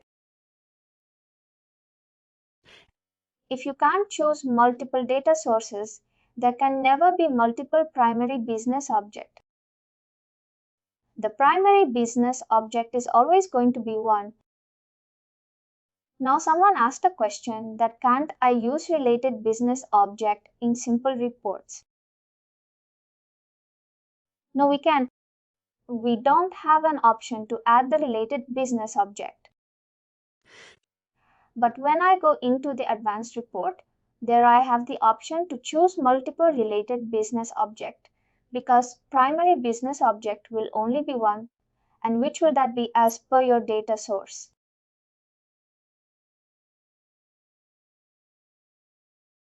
Whatever data source you are selecting, that becomes your primary business object. Apart from that, if you are choosing multiple related values, that is where your related business object concept comes into picture. Is it clear now?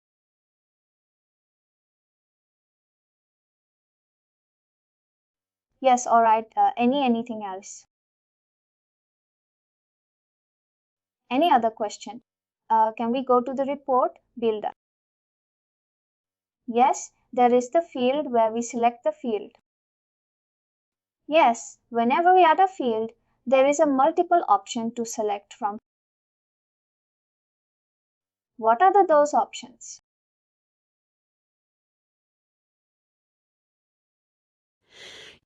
What do you mean to say is, let's say if I have an empty field, right? And what fields I'm choosing here? What I saw was first name, right? No, there are things like by category, all global fields. Oh, by category, by all global fields. what happens is if you click on it, right? Let's see that one by one it gives you the Workday modules.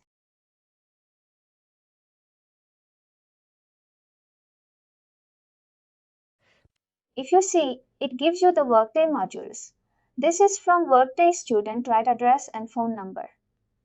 Amount attachment category wise is fine, but what are the other things? We'll look into it all. It gives you all the fields, global fields. Let's look into that. Global field means the fields which is basically yours specifically to those data types. Right? Boolean currency date, instance numeric text 1, 2, 3, 4, 5, 6, 7. Because if you click on instance, you will see single instance and multi-instance.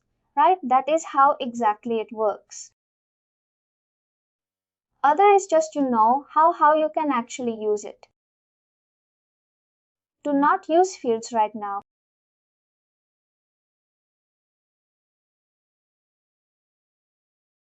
Why exactly this has been given unless you have any information?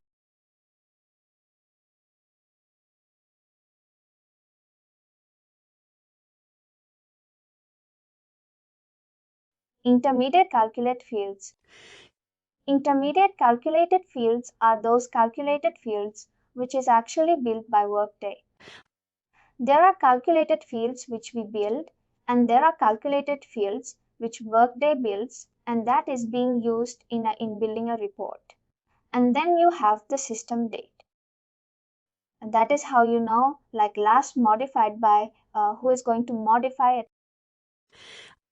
All those things are there, like first day of the calendar, first day of the last calendar year. All those things you are going to see here. Right?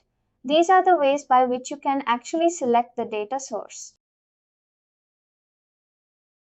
Anything else on this report from anybody?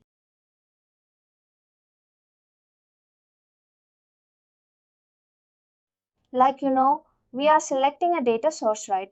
And simple. It can be only one data source. Or can we use multiple data sources? No. Now in any report, you can only use one data source. For example, whether it is simple or advanced, you can only use one data source, not more than that. Because if there are multiple business objects like customer invoices, or if I have to use from 3 data sources, still we can use them. Now not be in simple, but now not in simple, neither in advanced. Just take in and think in that perspective that if you are trying to get the data from multiple data sources, correct, right? That means there will be multiple business and objects involved, correct, right? In that scenario, what we can do is we can make one as primary data source by selecting the most important data source that you need. The remaining ones can be related. Apart from that, whatever other business object that you want to choose, that will be a related business object, and you will be able to get any field of that particular business object because the task is same. The task is create custom report. The only thing is here, what will change is, let's first get into the section.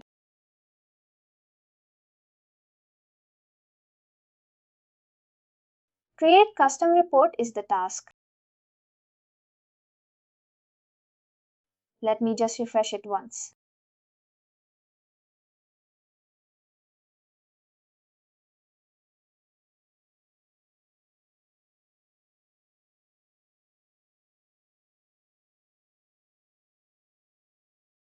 See now here the name will be the ODI2.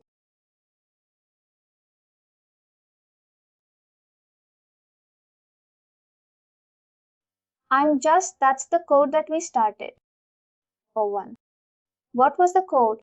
I'm sorry, I don't remember. Anybody remembers the code, what we have used? I think it was 1. I'll take it as 1 then. And then we will say advanced report.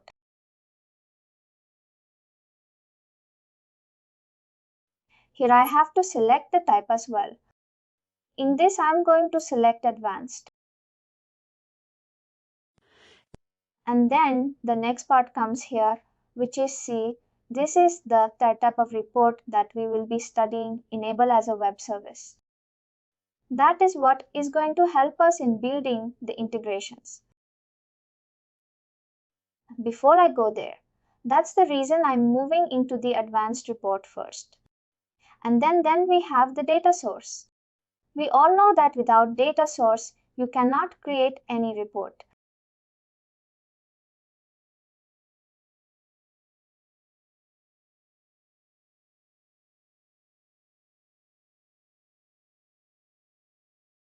I'm just trying to use all active and terminated workers. And click on.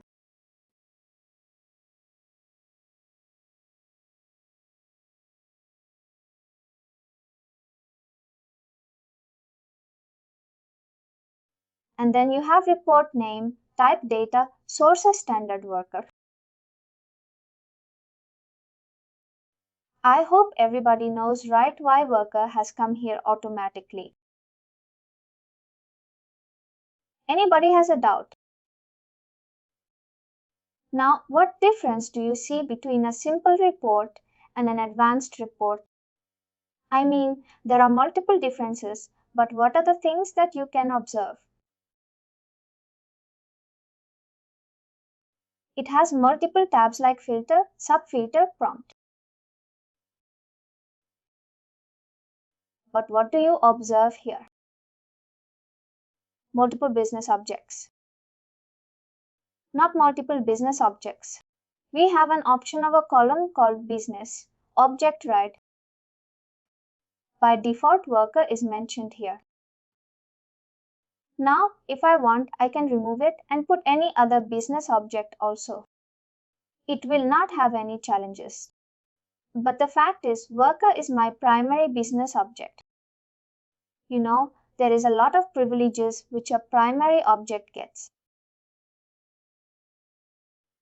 And that is what we are going to learn today. Let's build the same type of report that we build with simple. First of all, and then we will make it complex.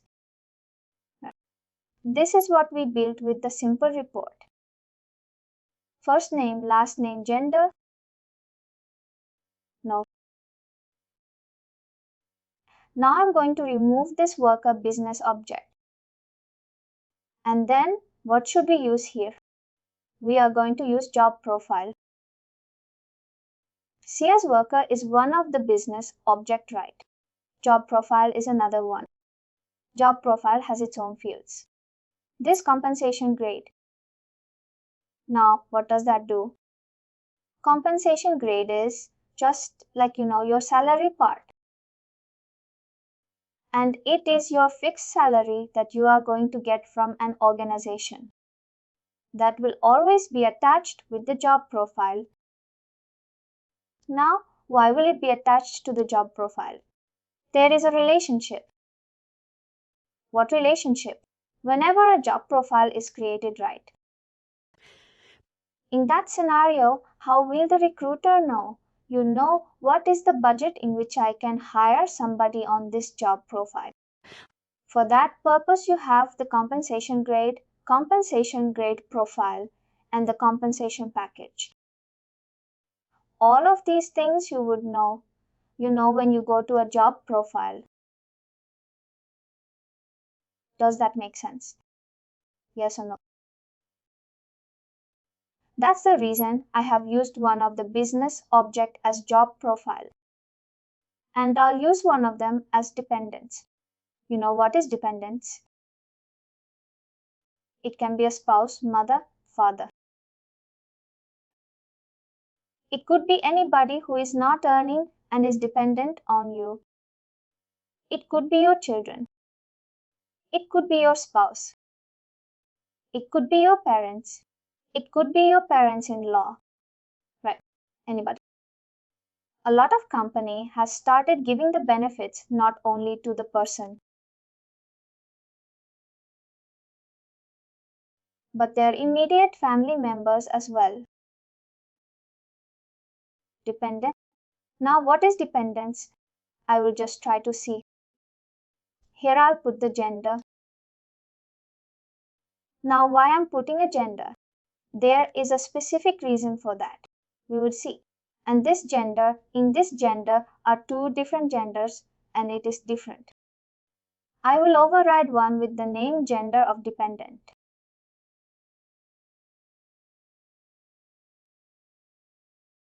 Not the employee.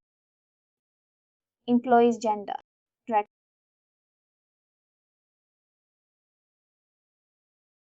Do you understand now? What have we did here? What we did? We created three. We are using three fields from worker. First name, last name, gender that we saw in the previous way. Then what we are doing here is we are creating job profile.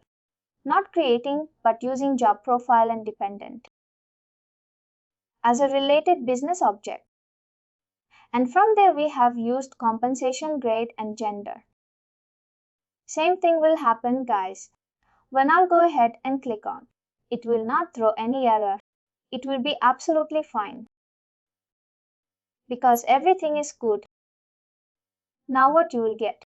You will get the same three buttons. What are these three buttons? Test and run. If you want to test, you can go ahead.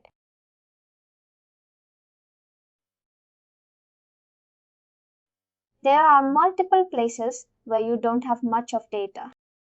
Now what is that? Right. You see that in these 10 items, there are only few where you have data and others you don't have it. First of all, and this is not arranged also properly. First of all, what I have to do is arrange the columns. Remove unwanted data from the report. For that, what we will do, we will do filtering part. It is exactly the same way.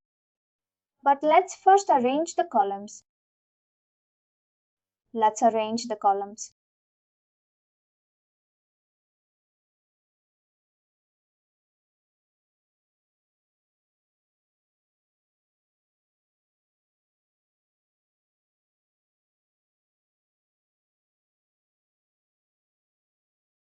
Let's arrange the columns. Is there an option to add a new field on the bottom rather than letting them add it to the top of the list? I mean, this is not something that you can, specifically mention top or bottom. You can arrange it as per your requirement.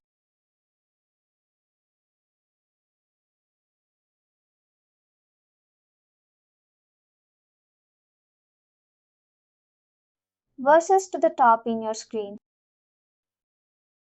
What you must be doing is you must be using this plus sign. That's right. Right. That will add at the bottom. But here I am using this one. I see. Right. This is the way how you can actually do it. I will put it at the bottom. I am just trying ahead and making the changes accordingly. Let me add a filter also that is on gender because I don't want any empty gender.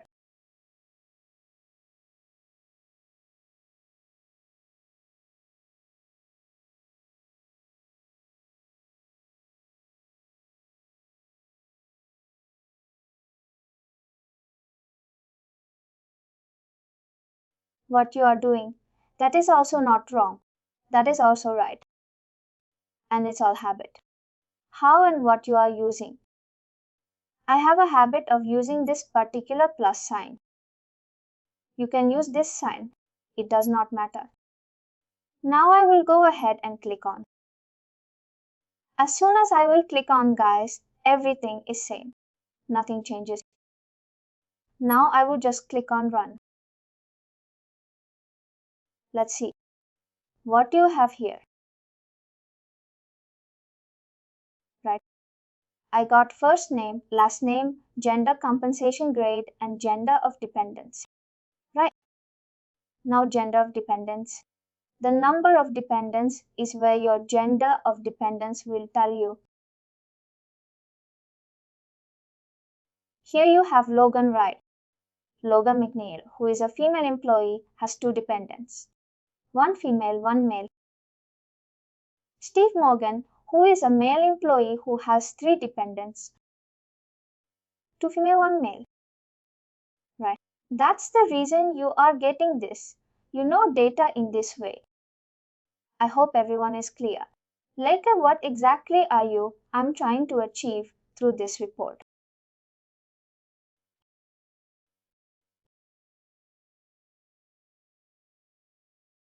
Now, here there are a few rules that we need to remember.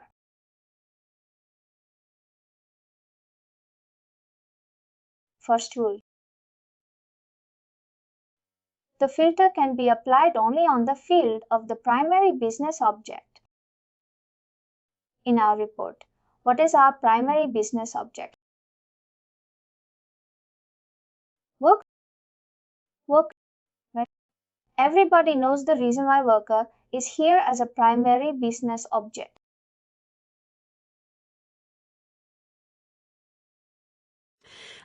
Anybody who says no, I don't remember why worker should be here as a primary business object. Not a problem. If it is clear, then I'll not talk about it. Then you have another thing. The first point. If you remember, I said that the filter can be applied only on the field of a primary business object. Here, I can only apply a filter on a field of a worker.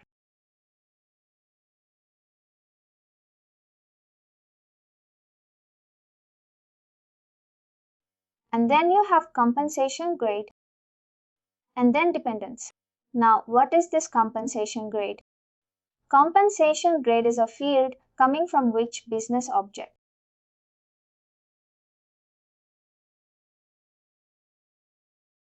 Relational business object. Related business object. Now, that is your job profile.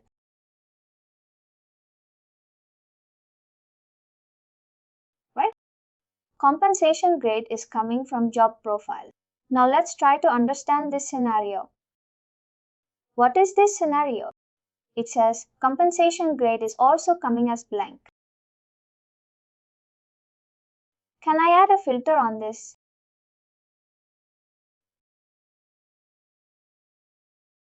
Anybody who says yes, we can add a filter. We should, but I am sorry, I did not understand. What does that mean? When we cannot add to the filter, but there should be an option. There is an option. What is that option? When we say we have to add some filter on the field of a related business object.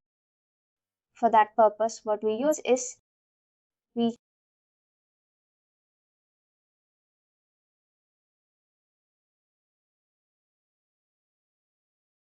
filter.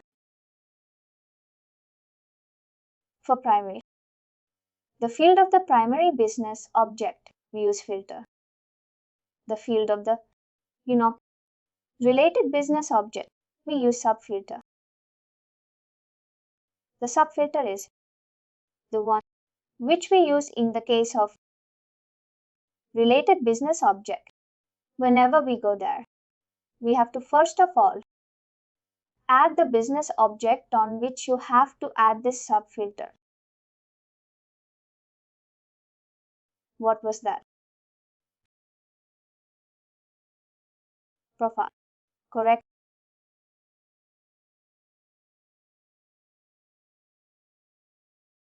And then what I am going to do here is, I am going to add a, what is that field on which I have to add this subfilter? Compensation grade. Compensation grade. What condition I want to put? That it should not be empty. Right. Now, after putting this subfilter, what do you think? What is going to happen? It will remove the empty records. Let's try to see what happens. Now I will just click directly on Run.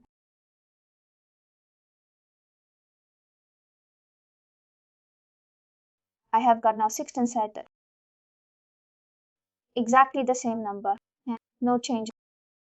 First name, last name, gender, compensation grade, gender or dependent. This is still empty.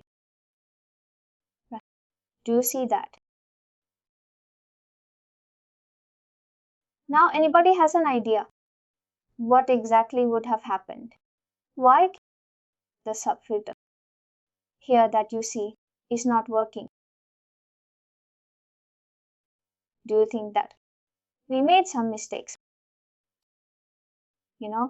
We did not add the subfilters correctly.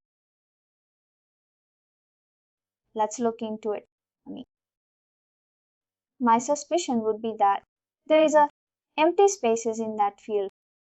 It's not empty. I don't know. Have seen that before. It's empty. For sure.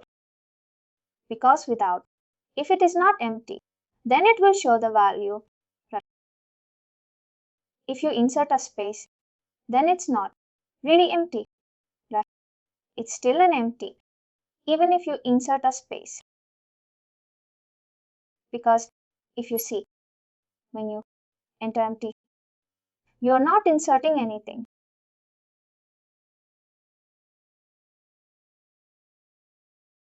The right answer is we did not make any mistakes. Everything that was supposed to be done, we have done it correctly. Is it an order of execution? I'm sorry, I don't understand. I'll just first explain what I'm trying to explain here. Then I'll try to ask you. Here you see, business object is job profile. My field is compensation grade, and it says it is not empty. There is nothing wrong with our subfilter. Everything is working. Everything was supposed to be added, and it is working fine. So, you told something. I could not hear that. Can you repeat that, please? I was saying, is it 2 order of execution? There is nothing as of order of execution. But there are certain limitations. The rule that I explained to you that the field will work on the field will work on the field of which business object? Primary business object. Right. And now, what you see here is I am adding a subfilter which is on the field of related business object. The rule says, remember, this is very important rule. If you want to note it down, you can note it down also. The rule says the precedence or the priority will always be given to the field of the primary business object. The precedence or the priority will always be given to the field of the primary business object. Corresponding value of related business object will. I will repeat it again. Don't get confused. Please note it down. If you have questions, me what I am saying can be applied. The filter can be applied on the field of the primary business object. If I have to apply a subfilter, I will apply on the field of a related business object when it executes. As per your definition, someone asked, right, what is the order of execution? You can take this as order of execution. ID Workday does not use any such word as order of execution. To understand this, you can keep it in this way. While it executes,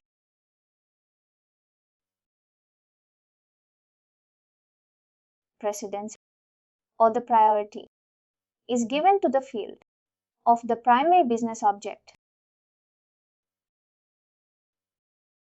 Value corresponding field of related business object will be displayed irrespective any condition, whether you have applied a subfilter, any other condition, it does not matter. Let me give an example. Let me run the report and probably it will give you more clarity. I am running the report.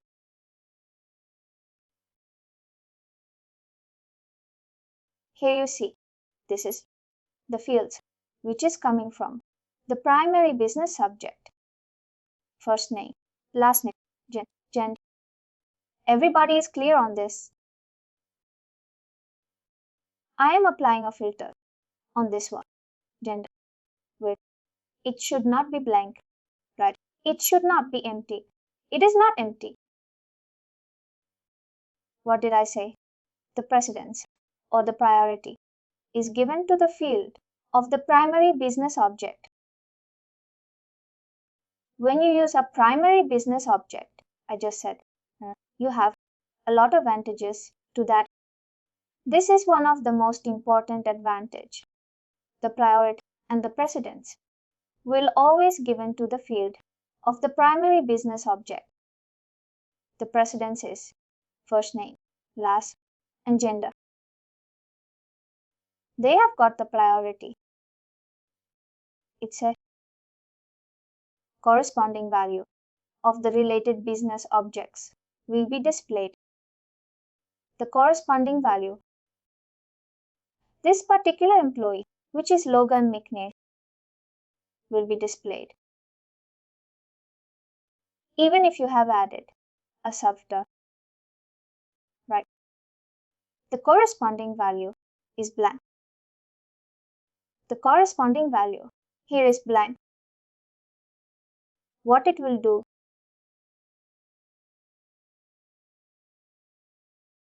as per the rule, what it is going to do, it would display that value. It would display that value, right? I am saying the precedence and the, priority is given to the field of the primary business object. Corresponding value of the related business object will be displayed. This is my corresponding value. I don't have an option to remove it. If it is a blank, it will display it as blank. You can't do anything.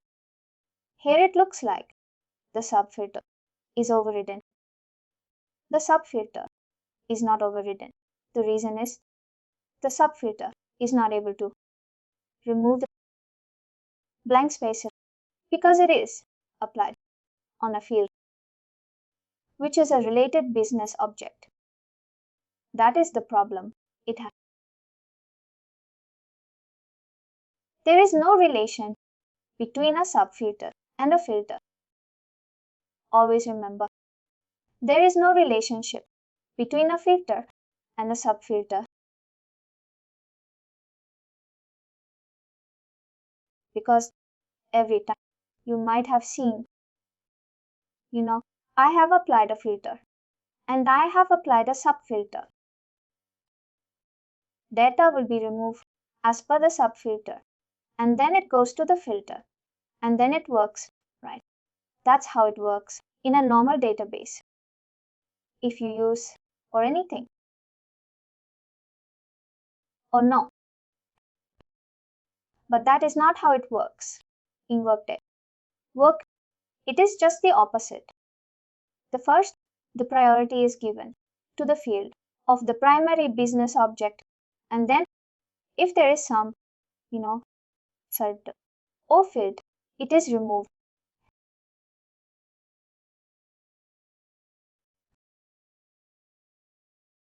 Related business object. But if you try to add a subter on this one, then let's see what happens. If I click on actions and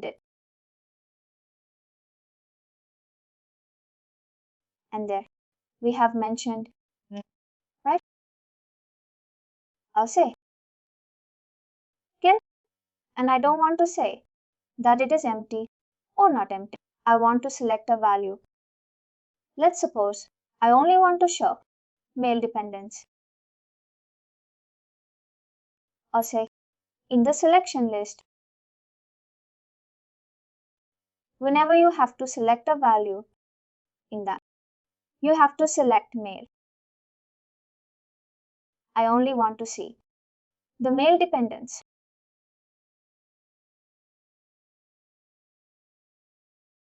And I'll go ahead and click on run.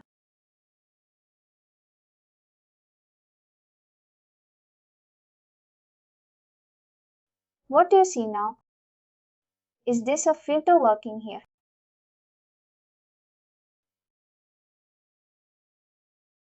What do you think?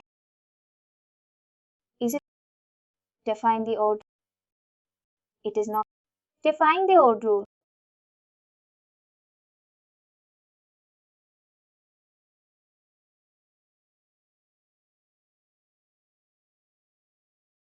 Who can tell me? It does. Is it that the old rule? Because it's being applied only to the dependent subfilter. Compensation is still blank. Or repeat the condition. Then you will see it is not defining it. What is the rule? What does it say? I can add after on the field of a primary business object that I have added. What does it say? The priority and the precedence will be given to the field of the primary business object, right? The priority is given to that. The corresponding of related business object will be displayed. The corresponding value for logomacniel compensation grade is blank. What it will show, right? I have said in the gender of dependents. Show me only male gender. It's not that. I don't want to. I've just added in that list. I have added alter. This is my corresponding Bowley Logan Neal dependent. Is that not a corresponding? It's corresponding. Corresponding. It is not that the subtotal is working. Subtotal is working with condition. What is condition? Condition will work with it. The limitation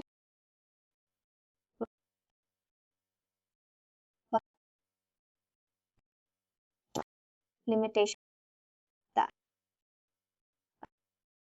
corresponding scenario, weak dependency, fee, short dependent, because blank, scroll, right, dependent, coming, cut off, don't, dependent, don't, compensation, that, me, don't, dependent, neither, compensation, value, p, display, getting, displayed, would, basically, filter, relationship, uh, priority, re, p, display, get, put, right, follows,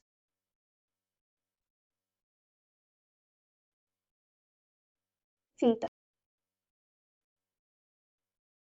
certain, conditions, condition, oh, remember, condition, with, and, hang on, the, irrespective,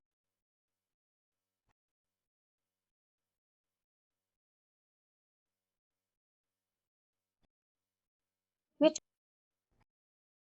because, the, display, what, particular, fee, group, work, workday, advanced, report, trying, remember, prior, cause, priority, given,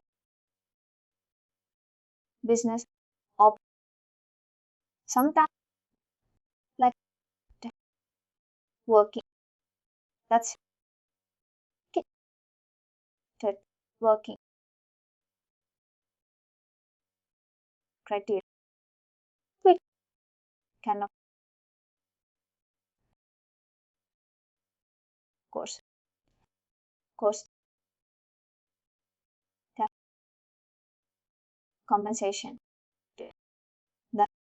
the employees, work, make, scenario, right,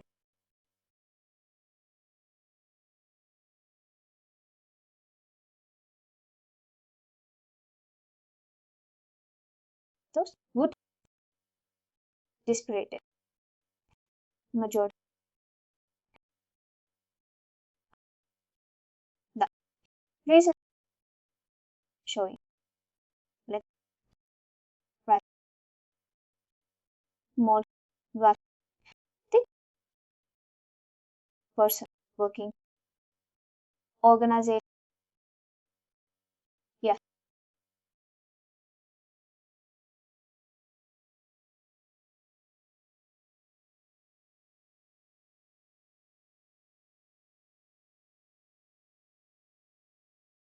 if someone asks question, actually, but, be, miss, say, relate, business, ob, right, role, read, business, read, business, ob, study, when, work, object, did you, do you, remember, but,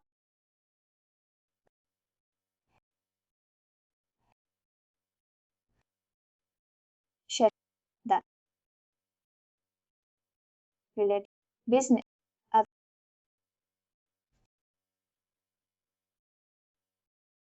object work profile. Right, right. Let's work check these ways. Things can forget a lot depends previous knowledge functional application that required functional knowledge definitely word. That's reason as actually true. Functional because relationship don't think functional because they profile prof right compensation their exact relationship there with profile link compensation rate will actually be right relate business ob right prof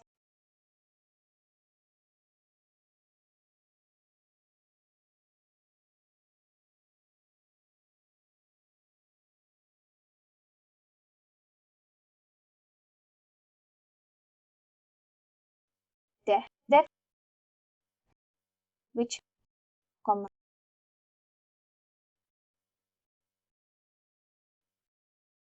that become relate business up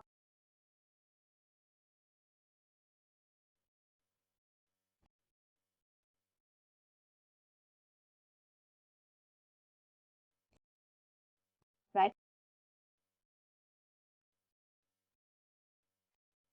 function thing understood going understand prompts prompt what prompt prompt what think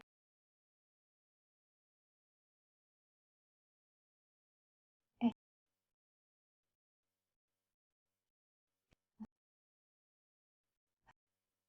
prompts filter fit anywhere right one dependent yeah, let's don't course selection can selection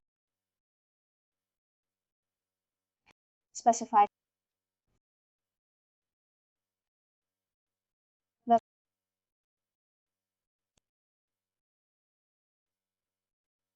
type prompts what type prompts code prompt and code prompt prompt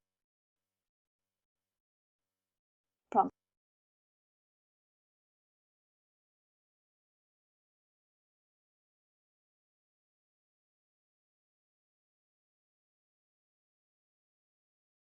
potting filter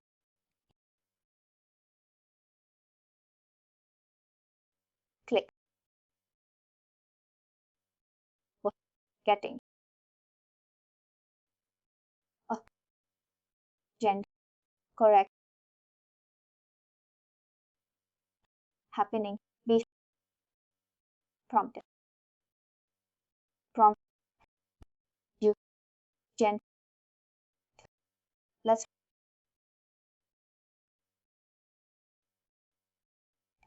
dependence, de- dependence,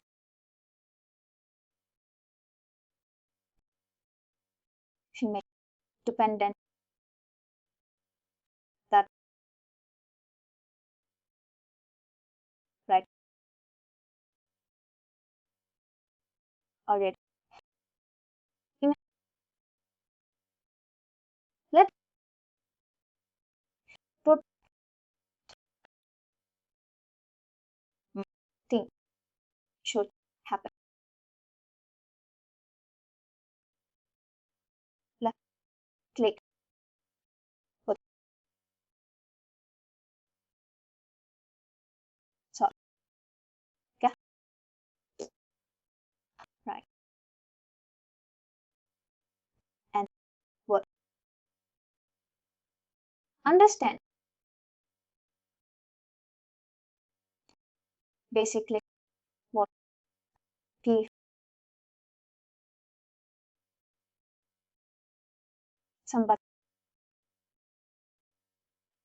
p, that, up, or, and,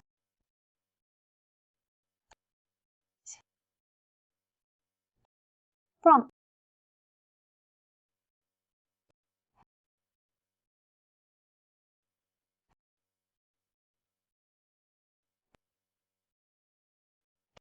course, what, correct, it's not anything,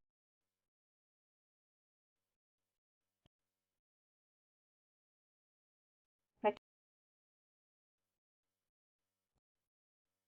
prompt, all, remember, use prompt, and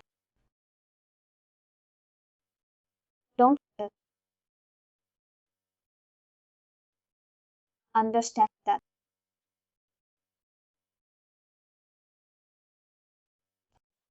subtitle,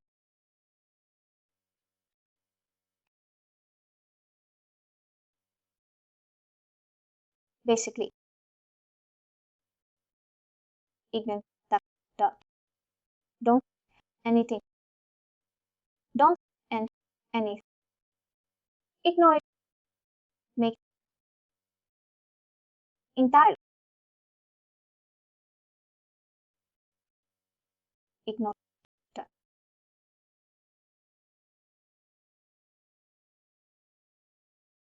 right, ignore it, make, black,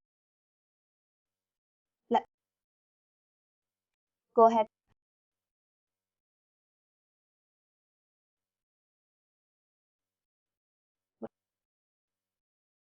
prompt,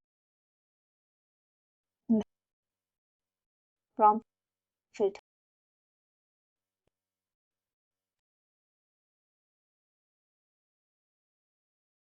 prompt,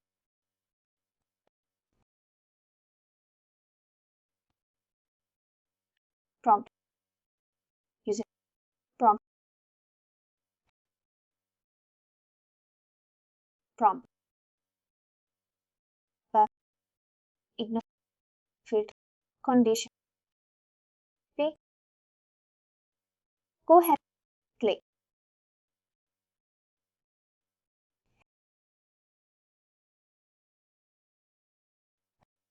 click,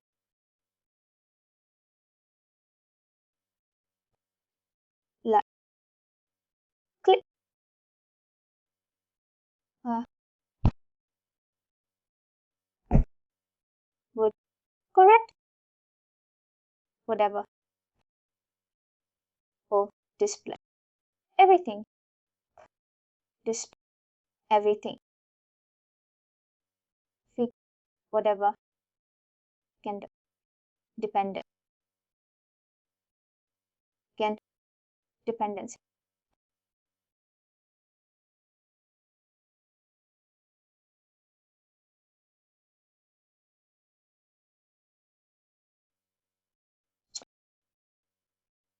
Now what we are left with it is very simple things. Why I am saying very simple things? Because in that we just have to understand how exactly all those things work. That should not take much time. We will go back into our same report. What was that report?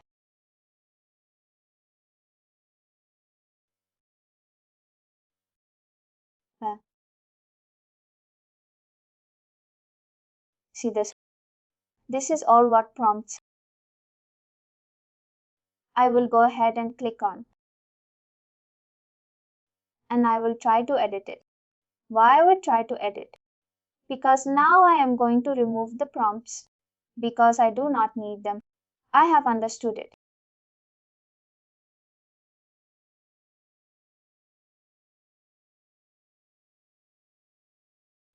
The first prompt, I will remove it from here. Prompts, we have understood, guys. And you know the two things, which is very easy. We will try to see if we can do it. When I run the report. As of now, I will go ahead and click on and run the report. What do you think? How is the report output coming right now? Oh, prompts are not removed. I will just add one female and then click on. How is this report coming in front of us right now? Tabular format.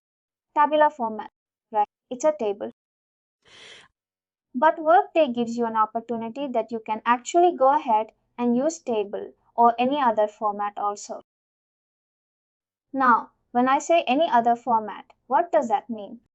You can generate charts, graphs, all those things you can do. Ideally, it's very rare that you would see in Workday that people are using it. But first, let me remove this of filter and prompts.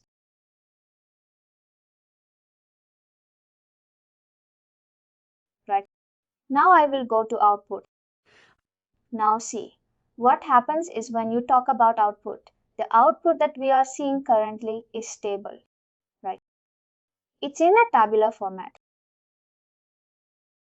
But if you want, you can change the output. You can go into chart and table and gauge. Now I'm sure that everybody must be knowing what is chart, what is table, what is gauge.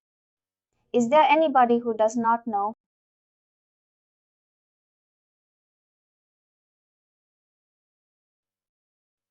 Please tell me.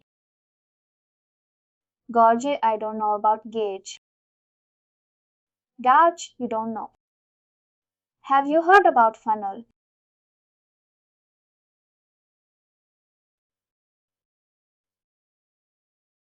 Basically, these are all the ways to represent the things. You know when you go ahead and put it. I'll show you. You want a speedometer. Something like that. That you are able to measure. That is how exactly it looks like. It says metered value. What do you want to do is a metered value. Maybe I'll say age. Although, our report is not in that way that it can be put in a gauge format. All these things are basically used when you use dashboard. 9% of the time, 95 to 99% of the time, we have tabular format. We have tabular format, and that's the reason we hardly use anything in this. Does that make sense? I hope it is, helping you to understand what I'm trying to say. The chart and everything we rarely use. But what I would suggest is you go ahead. You can go ahead and try doing it by yourself. In case you have questions, you always ask me. But to be honest, I have rarely used it. Because none of my customers have asked me to go ahead and say that can you build a gauge for me? can you build something like that? Because they would say, give me the report. That's the first thing. Once the report is built right, then if they need any of this, then they will say, can you build a dashboard for me? Dashboard building is something else. It is not the part of our curriculum, but there you will have all the systems where you will use the report and get the things done, but not in this place. You will hardly see anybody asking you for that. But if there is somebody who is asking you, you can easily do it. You can just change it to, table and chart. And what will happen in that case, guys? See, when I use chart and table right, you have to put the chart options. What is this? Chart is donut right. Then if you want to change it, you can. Column clustered stack bar. All these things I'm sure you would have used. For us, it is not helpful because we have to have our report in that way. You see, the legend is there. We don't have anything where I can actually put any legend right. That's the reason I have to put that data in such a way that it can be into X axis or Y axis.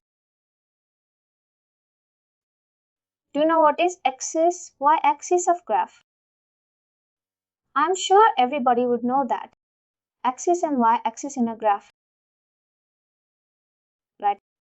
We have to make sure that the data we are putting in a table, it should be in that format. Then only we can actually develop a chart. Otherwise, it will not work. Here, we don't have anything as such. We have first name, last name, gender. That is all we have. And the job profile and dependents. There is nothing numerical about it.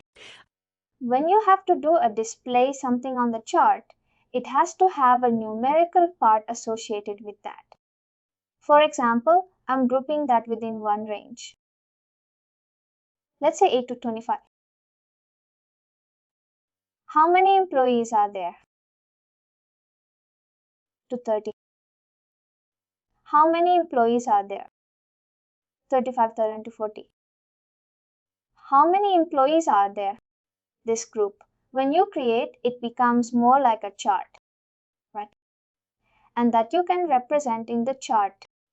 All these kind of things you have to build. And as I stated, you will hardly get this kind of requirement in Workday. Alright, you try it. In case you have any questions, always reach out. I'll try to see what I can do to help you with that. But the most important part here is share. Now why I'm saying that this is the one of the important part, share. Because it is regarding the security of your report. What is there in the security of my report here? When I go ahead and do this report definition sharing, when I will do it when I'll build any report, I will be the owner of it. When I will build any report, I will be the owner of it. Now, when I am the owner of it, I would not like to share this report with anybody. Right. Does that make sense?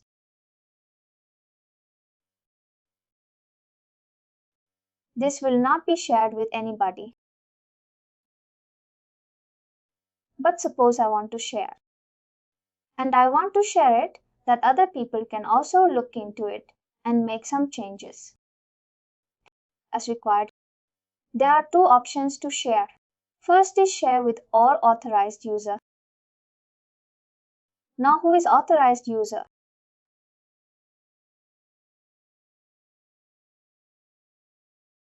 Whoever access to the tenant. Whoever has access to the tenant or whoever is able to access Workday. They are authorized user. Now if I am going to share with all authorized user, which means this report is no longer a private report. It is becoming a public report. Anybody can look into it and it can change, can make the changes. Right. That sort of report is basically called as public report. And in that scenario, when you use share option, you will get this option which says share with all authorized user. This is generally not advised. Now if I want to share it with specific people and groups, what happens when you build reports? Right. There are report groups that you can actually go ahead and share with them. And with that group, you will have specific people. Here, you see, these are the groups that is already there in the system. Now, if you want to use it, you want to share it with anybody, you can. If you don't want to, you can just ignore it. You want to share it with specific people. Let's say I am the owner, like I am logged in as Carol Lee. I am going to share it with Logan. I will go ahead and share it with Logan. If I go ahead and do that, this report can be executed, can be edited by Logan and by Carol Lee, as I have created it with the user Carol. I hope it is clear. Does that make sense? Can we please go back there to the share option? Tell me. Right. I was clear on all authorized users. I want to know a little bit more about like sharing with specific. No, not that. Scroll down, please. I got it. What is your doubt? I mean, I'm just trying to edit it in your project. Right, there'll be a business analyst, project managers, or financial business side users. How do we categorize? Because, for example, if there are like 20 people, right, you'll not individually give access to each of them. That's the reason we have these groups, right? Authorized groups.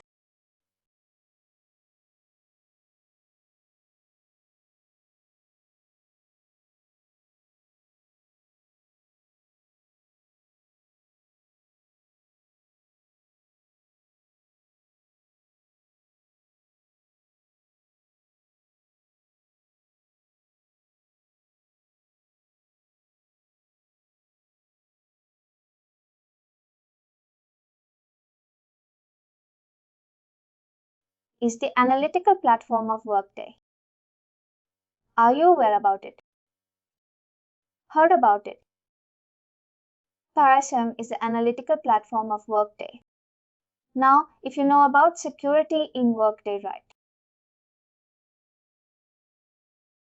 Whenever we talk about security, there is a security group concept.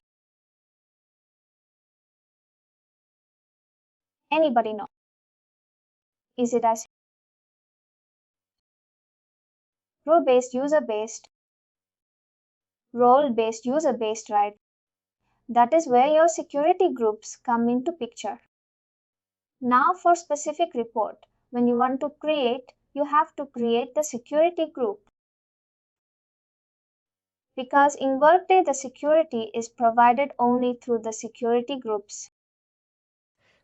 If you have gone through core connectors, or sorry, not connectors, but core HCM, you must have studied about user-based security group, role-based security group, right? And when you go into the advanced reporting, there is an option called Create Segment Based Security Group.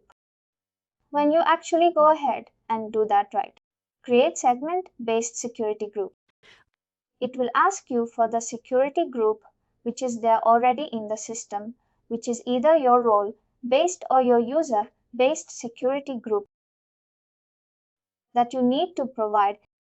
I'm not sure. Are you all aware about the role based security group? Oh no, you're not. Little bit.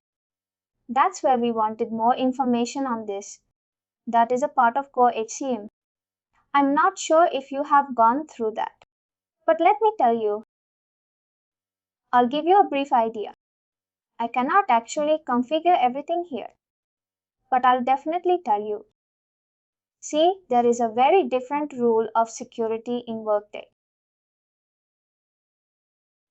How exactly it works is the permissions are not at all given straight away to a user. In other systems you might have seen, the permissions are directly given to a user.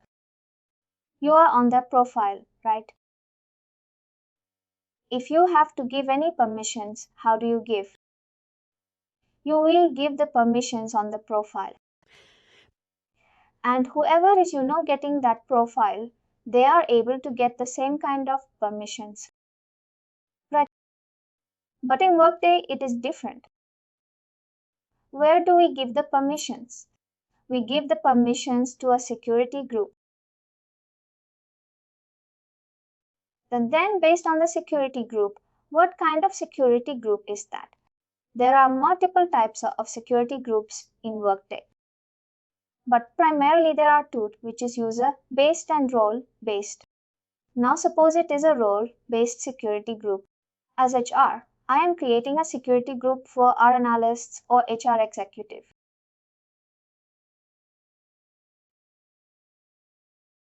Somebody who is going to join an organization with the role of HR executive, right? Let's say there are 5, 10 HR executives who are helping us to complete the day-to-day activities of HR. Now, instead of giving each and every person the permissions on their profile, we give the permissions on the security group. And what we do is we assign that role to that security group. Once you assign the role to the security group, there is a concept of inheritance. The role inherits the permission from the security group. Whatever the permissions you have given to the security group, it is inherited by the role.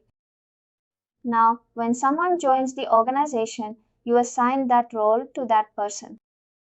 If I have I am joining as HR executive, I will get that role of HR executive.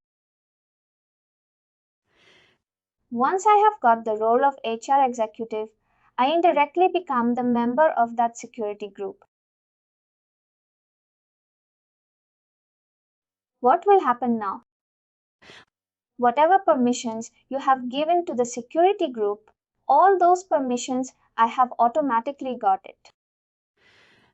Anybody with that HR executive role will have the same permission as I have, as I am also the member of it. In this way, what happens is you don't have to do any troubleshooting for a particular user. What happens is you give the role to a person. That person automatically has the same permission, but the security group has. It actually helps a lot when making the security simple. That's the reason. Here you see it says create segment-based security. Right? Segment-based security basically is dependent upon your role-based or user-based security group. Why it is telling you? Because it needs a security group here. Security group is already, which means a role-based or user-based security group will already be there. Right? See our security group or all security groups. If I just go into this, there are multiple security groups. You see there. Right? Segregation compensation, right? I'm more interested in about like the what I was saying, right? SSG, which is integrated. Can you scroll up a little bit? This is the one you're talking about, right? Integrated System Security Group. Now, that is completely only for integration. That is not at all related for reports. That's where I'm, like you wanted to know, like, do you know about the integration system user? We will study about this when we go into integration. Not right now. Hello. That will be a separate topic because that's where I was.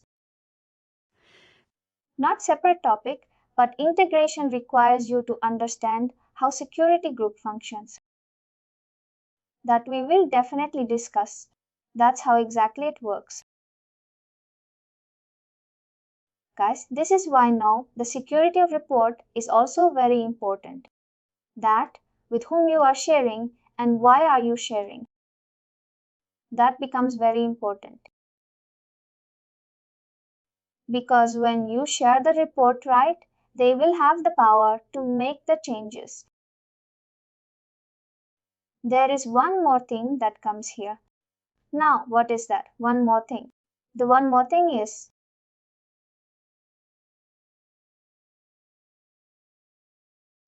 it would say that complete the transfer or transfer the ownership. A complete transfer of the ownership.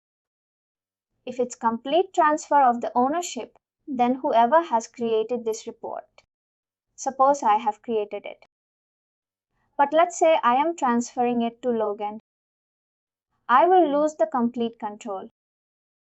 I will not even be able to share, search that report also. That is also a part of your security. Let me just cancel this for the moment. And I will just go ahead and click on I will share it with Logan. That is not a problem. What I will do is I will now show you one more important part. What is that? You see this option which says transfer ownership. When you go ahead and click on it, it will tell you who is going to be the new owner. This is my report name and who is going to be the new owner. I have created it. But let's say if I am sharing it with Logan or Siv or anybody. Because in real time you will have multiple users. You can share it with anybody. I will lose the access. One question is when you give the new owner right, it is one of the user in the system like an authorized user.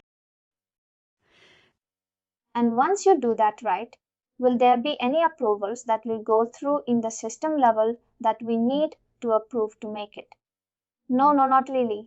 Not really. Because this is not a business process. Whenever there is a business process associated with that, then in that case you will see approval getting triggered.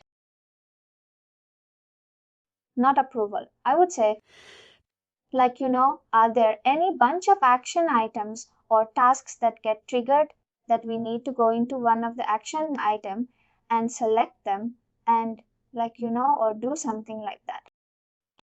If you just try to put a name here, that is enough. For example, I will go ahead and put Logan right. That is enough for me. There is nothing that will trigger. And you now lost complete access on that right. I will not even be able to search it. If you will try, asking me to do it. See, it gives me an error. The task emitter is not authorized right. I have lost the access completely. I don't have anything. If I just search it once again, it will not give me anything. Unless you are a user of it. Nothing. How I can go ahead and do it? I'll say start proxy. I don't know if you have used it, but I'm just trying to explain it to you. This is a way by which I can actually log in at that user. I'll log in as Logan and click on.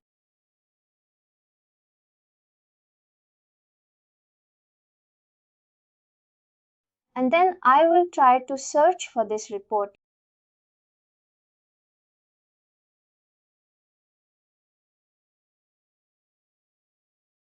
It's on behalf of this particular user. I've got this report now. Right. This is the report that we had. I'll click on.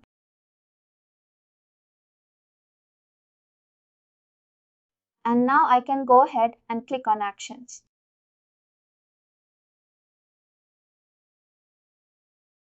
Transfer the ownership again. Now I will go back and I will stop the proxy. And I'll be back as the original user. Right. Once I have the original user, I will be able to use that report now. because I have got the access back.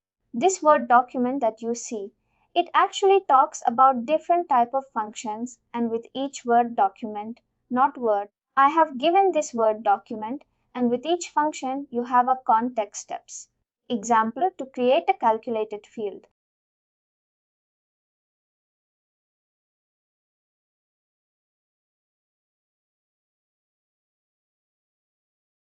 What is this first thing, which is called as aggregate related instances? Now aggregation, what does that mean? Anybody?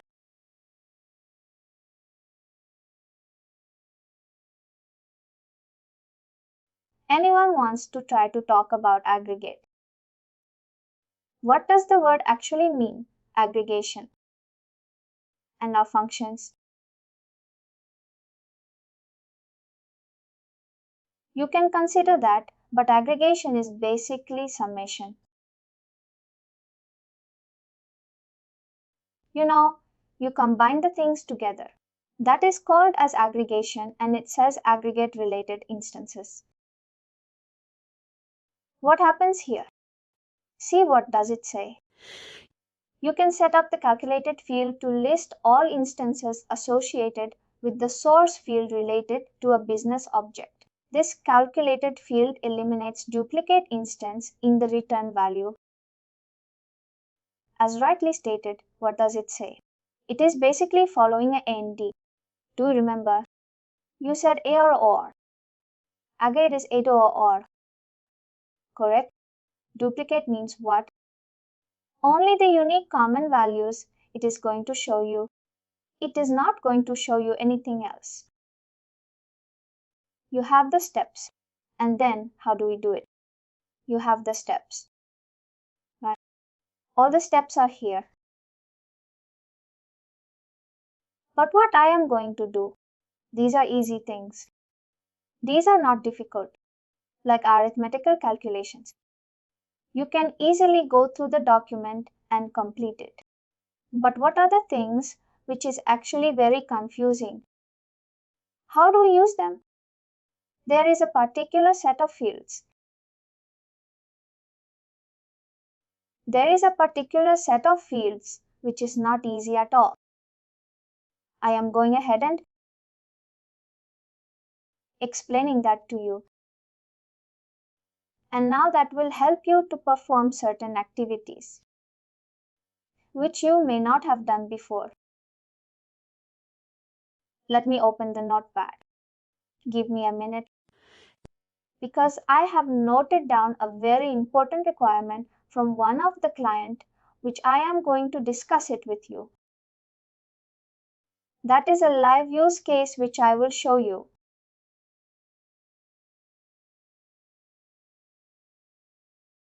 Calculate fields. I am almost there.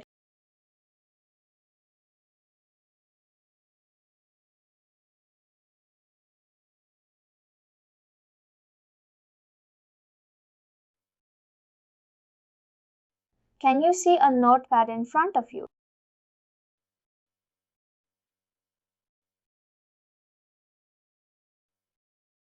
Alright.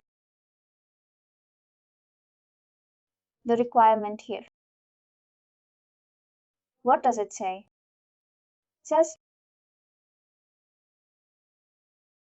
display the first name, last name, gender, compensation, grade, job profile. Where job profile's compensation grade is not empty. Now, what do you understand by this requirement?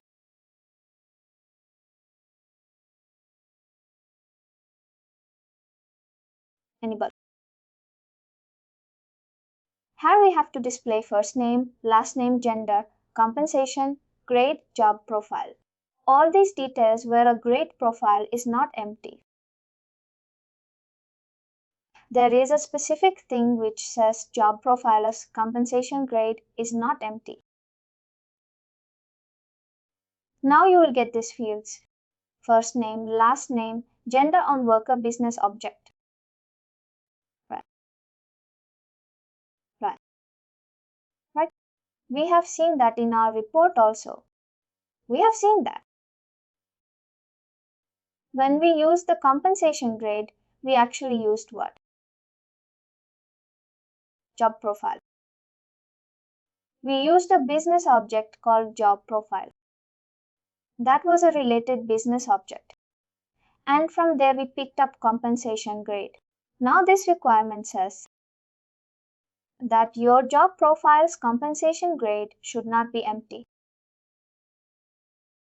which means compensation grade which is of job profile. I cannot leave it empty. Right. Does that make sense? But when we were building our report, right, when we were building our report, in that report we saw I1 underscore advanced. This is our report. Let me remove all the prompts and see what exactly.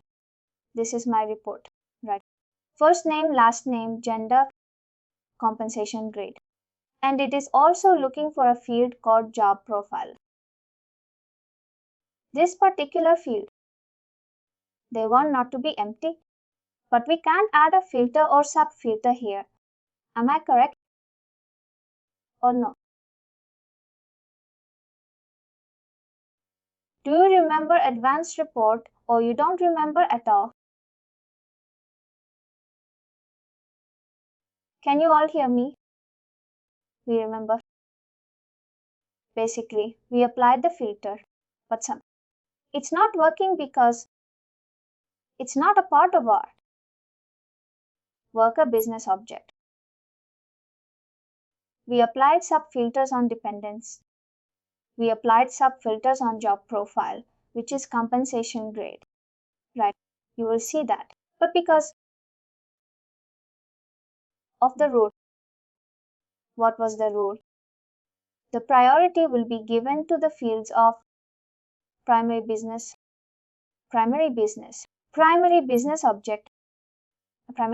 object. The corresponding value of related business object will be displayed. That is the challenge for us. Now why I'm saying that is the challenge for us? Because if we don't follow the thing, then if what will happen, it will not allow us to perform this activity. For that purpose only, Workday has given this kind of activity, like calculated fields. Let me run the report once again. I have removed the filter, and I'm trying to explain you the requirement once again. They want to display. I have to remove this also. The first name, last name, gender. These three fields are getting displayed properly. They want compensation grade. And they want the job profile also. If you have gone through the functional module, well, do you remember? Is there a relationship between a job profile and compensation grade? Is there anybody who remembers it? What does that relationship is? Can you explain me? Whenever we create the job profile, we'll default give you the compensation grade. Whenever the resource is hired into particular job profile, he'll automatically falls into particular compensation grade. That's wonderful. This is a request for all, which means every organized is information or every employee. Those who are hired, they are hired either on a position or a job manager or no. Right? Let's say that position has been created. They have been hired. Once they are hired, The first thing that they would need is the job profile as getting assigned to that person correctly. And with that, whatever the business title or the designation is, they are going to get it.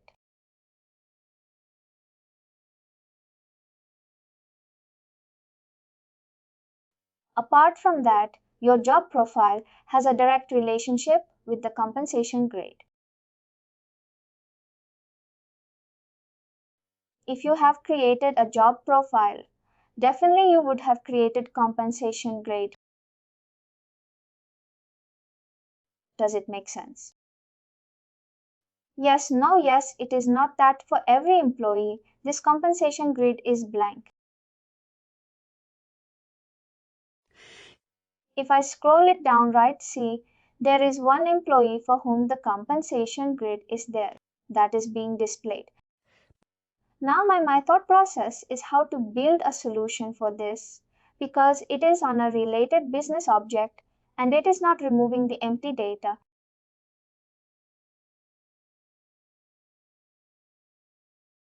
Can I extract the data from this particular column?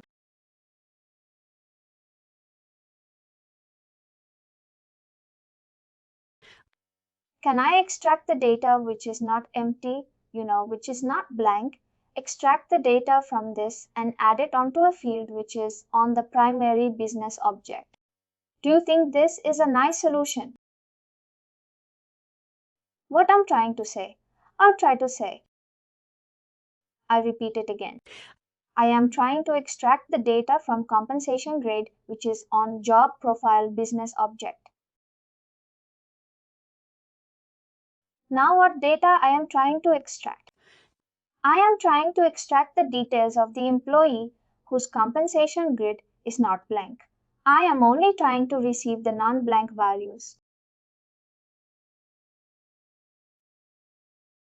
Does that make sense? If I am able to extract it, and I will put that value on one of the custom fields in the primary business object, which is worker. Now, can I achieve the requirement?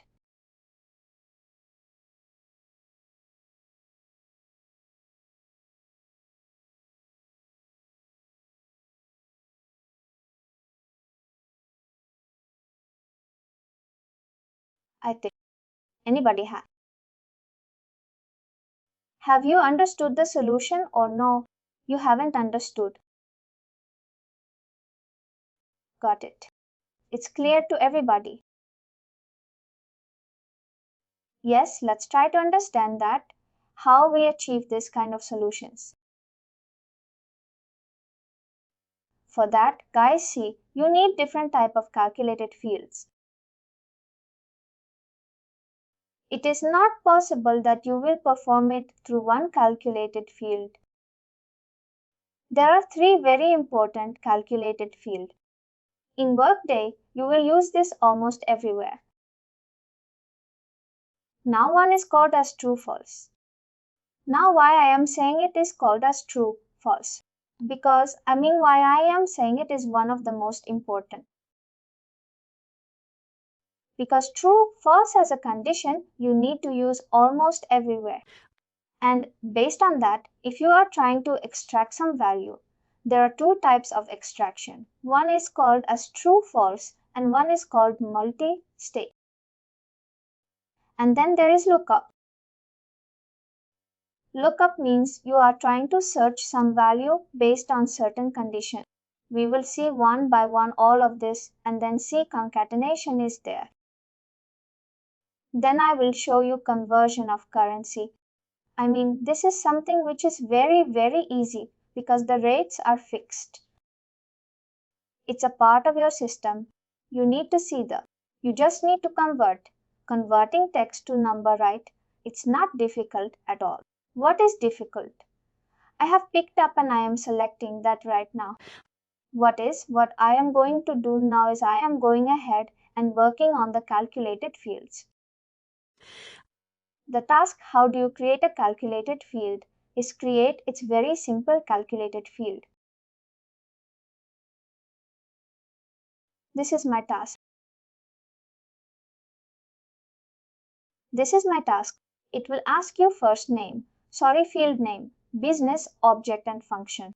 This is the thing, how exactly it looks like, and whatever field we are going to create. Guys, always remember this is a custom field, not a standard field. Output.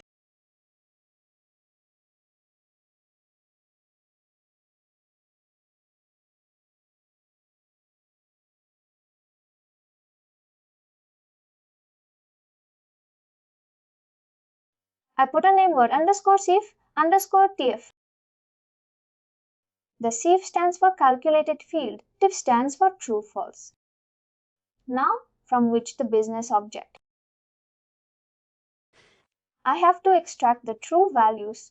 Job profile, right? This compensation grade is on which business object, which is job profile. I will put it that value here, and then you have the function.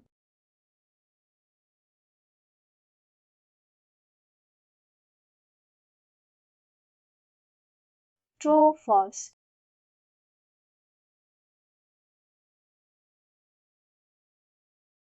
I will click on now. What is my condition? What I want to put? That the compensation grade should not be empty. Correct? Yes. Now what will this do?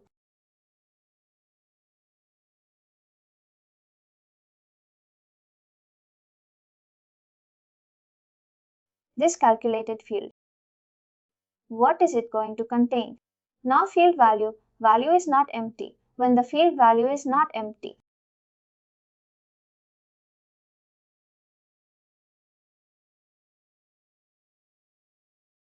I will just put it in right. I have put it here field name where this value is not empty. I will go ahead and click on. Now you see the calculated field is created. First of all, tell me, have you understood how a calculated field is created and what is the use of all this?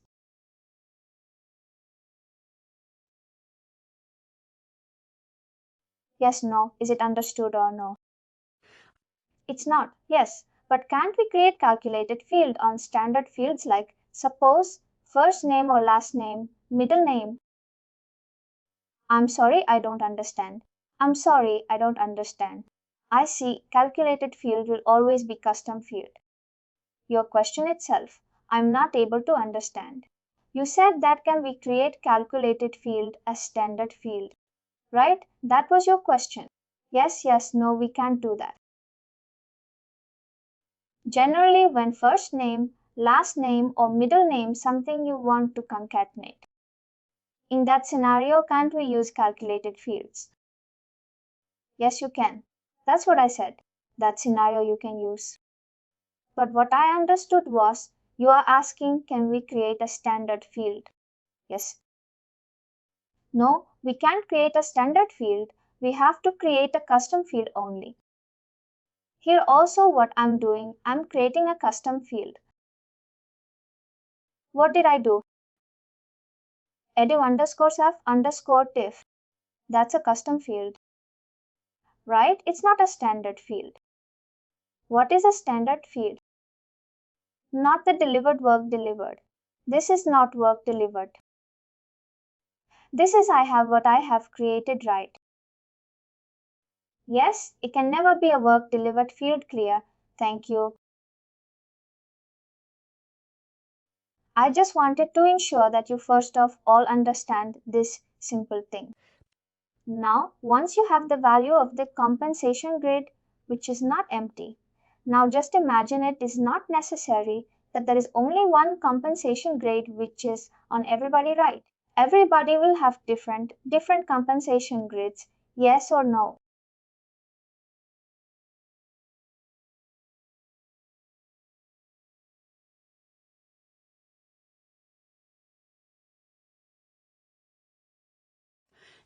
Yes, if everybody will have different compensation grade, and we all know that after every year there is a change in the compensation grade. There is a high probability that your change is possible through the compensation grid, right? Yes, that is a scenario.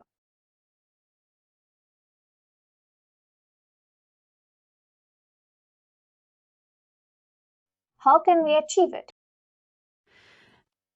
I have created a custom field, and in that custom field, I have extracted the value of compensation grade. Now just imagine there is one person who has been in the organization for more than 2 years.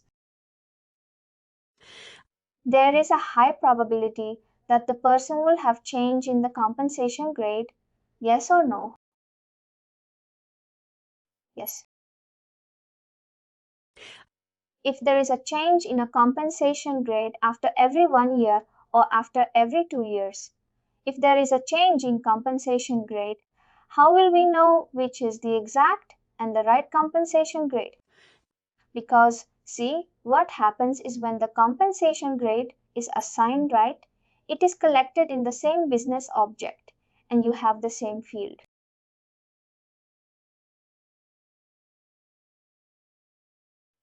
I hope you are getting my point right. Yes, what happens is I will have to add that value, and when I have extracted, I will have to extract the latest one.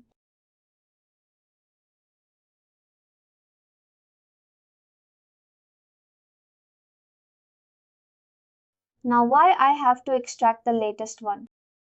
Now why I have to extract the latest one? Anybody can tell me that would be a current his compensation grade. Yes, that will be the latest one, which is the compensation grade. I will just give you an example. I am not sure how many of you have understood it, but just imagine this is an employee. This employee is there in the system for more than 4 years.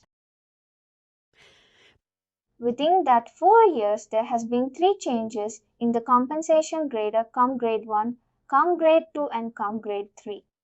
They have 3 compensation grades.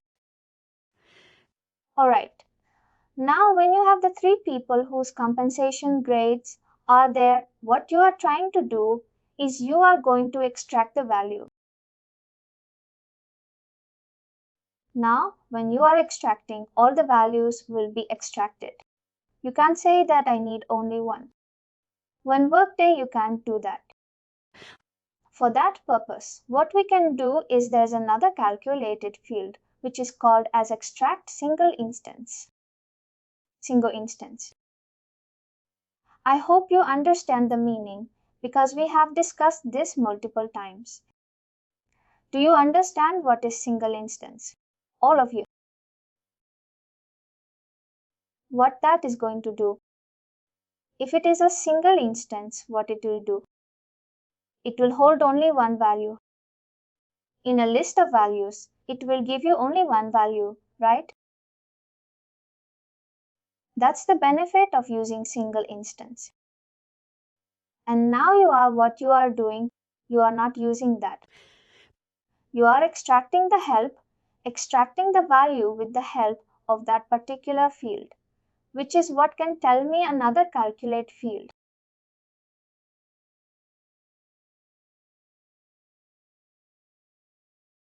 Where do we create it?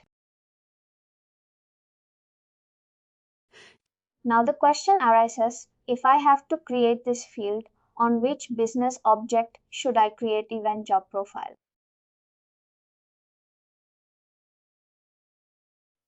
I think it would be on the previous calculated field. Someone said event. Why event? What is the reason behind it? Because that will hold the change pointers of all Workday objects, right? From one of the object, we can get the state of concession, but we create such kind of request if your primary business object is action item or action events.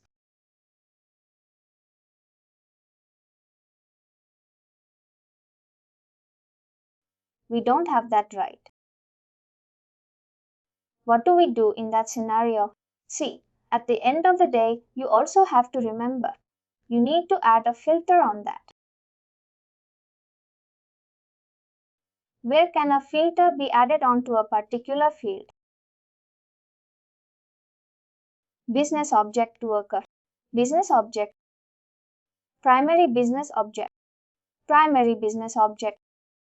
It can be any business object, but that should be the primary business object.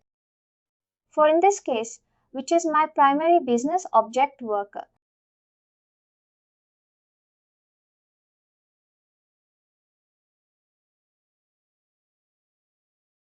I'm going to go ahead and click on.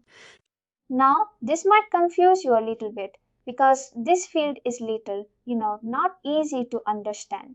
Let me explain you once I finish and show you the value, what exactly it is going to extract, and we have to understand the requirement also. Once again, these are the live requirements which I'm giving you because this was a requirement of one of the client, and that is what I have kept it in my session also. That this kind of requirement will come. What is that now? Display the first name, last name, gender.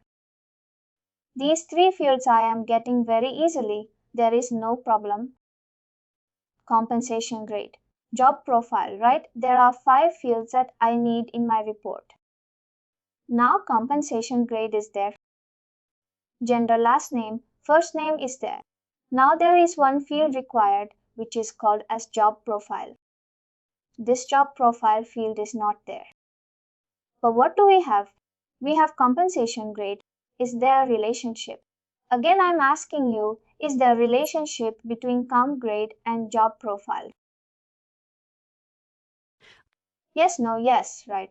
And as rightly stated by somebody earlier, that if you are creating a job profile, there must be a compensation grid attached to that, yes or no. Without that, a recruiter would not be able to hire. That itself gives us a lot of things. What I'm going to do is, on this extraction of fields, I am going to extract job profile. Why I will use or why I'm going to extract job profile? I'll tell you, there is a reason to that. I will extract job profiles. See, the related business object automatically has come because this particular job profile that I have shown you that I am going to create, on which business object I am going to create, on worker. This job profile or this particular field is getting created on worker. Similarly, the related business object will be job profile. Now what condition? The condition is the true-false condition that I have created.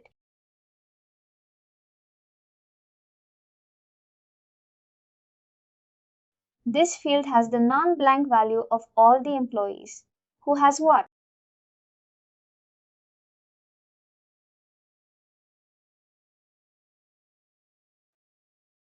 Your job profile. Now you see, even it has all the values of non-empty, still the empty values also will be part of it. What I am going to do, I am going to first of all extract job profile on the basis of compensation grade. Now where the compensation grade value is there, this is in this particular. This is in this particular field. From there I am picking up the compensation grid which is not empty. Based on that, I am displaying the job profile and I am sorting that as per the compensation grade. The sort direction is ascending. And then it says instance to be returned. There are 3 ways in which you can extract the data. It says, do you want the first occurrence, which means in the list of the values? Do you want the first value or you want the last value or the specific value? Extract single instance is very interesting. It will ask you which instance do you need. Do you need the first one, the last one, or do you have something in your mind that you are looking for a specific value? Right? Do you know that? Here I am trying to get the last one. Why I am going to get the last one? Because the last one would be the latest one. Now my calculated fields are ready. What I'll do? I'll just go ahead and go into the Workday system, get into the custom report, edit it and try to add that.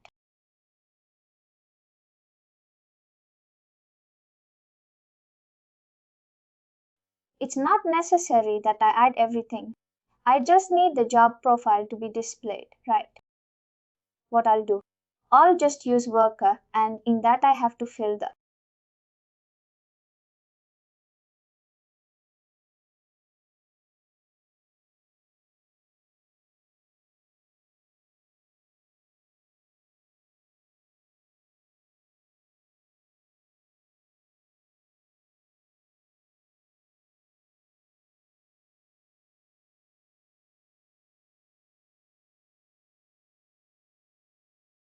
I've got this extract, single instance created.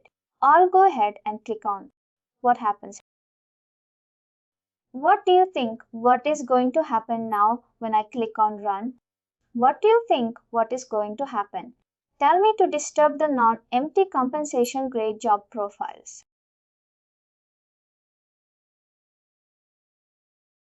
I'm sorry, can you repeat that please? Those job profiles which don't have a non-empty compensation grade job profile. Let's see what will happen. Your logic is correct. I have to remove this prompt. Also see everything is same.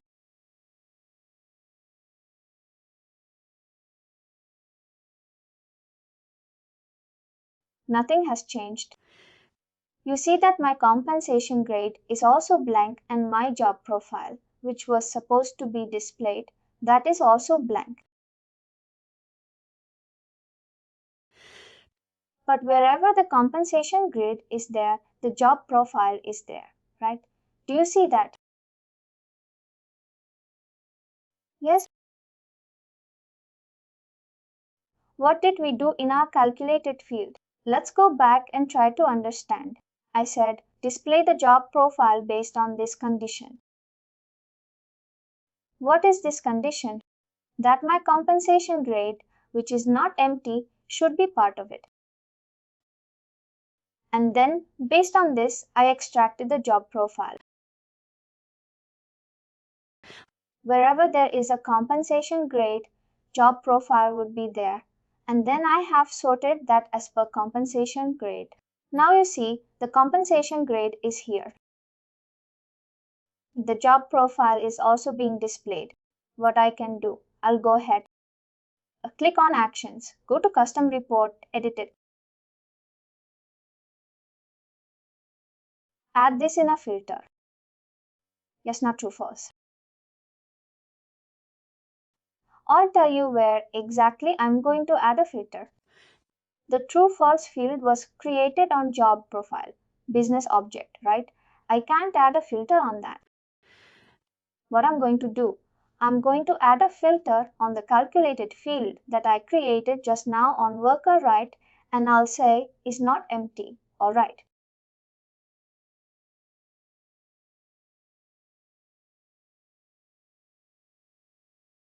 And then I have to remove this prompt. This condition is not working. That's where we went ahead and creating our calculated fields right. I'll repeat it. But first, let's see what we have done. Then only we'll be able to understand. Now what do you see? What changes do you see here?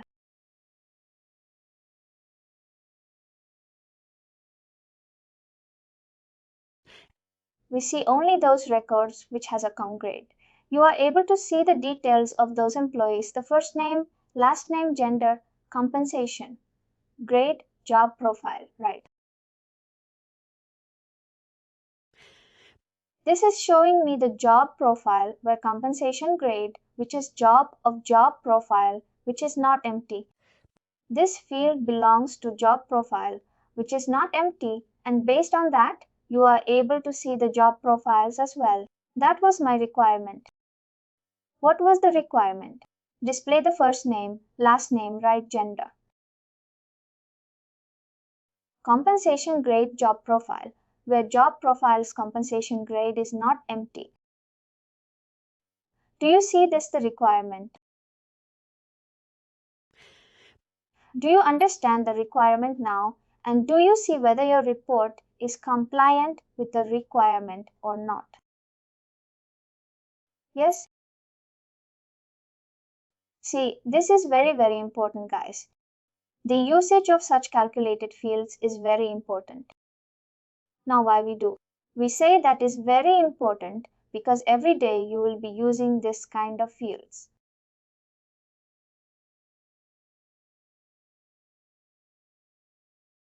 Every day you will be using this kind of field. That will only help you to perform the activities. If you don't understand the usage, then it will be very difficult for you. Coming on to the next part, when we put a sub-filter and compensation grade profile is not empty. Why it is not?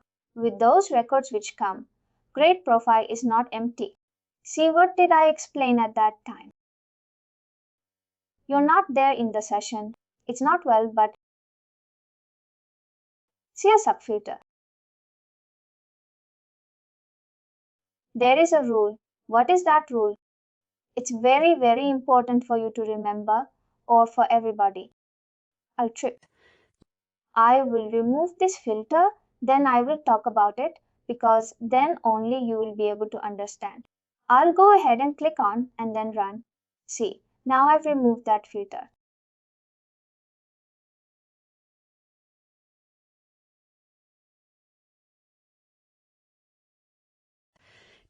Even if I have added a sub-filter on this compensation grade, the rule says, what is the rule? The priority will be given to the fields of the primary business object and the filter which is applied on the field of the primary business object. What is the field that you see here, which is from primary business object, first name, last name, gender, and what does the rule say? The priority is given to whom? These three fields, the fields of the primary business object.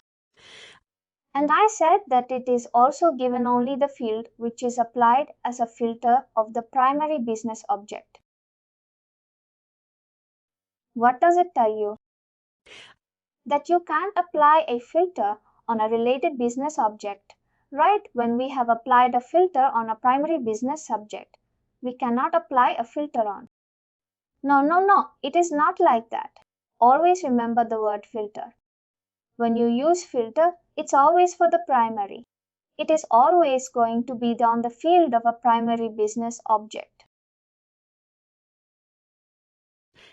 Now the next part is, if you are adding a sub-filter, it will be on the field of a related business object. But there is no relationship between a filter and sub-filter.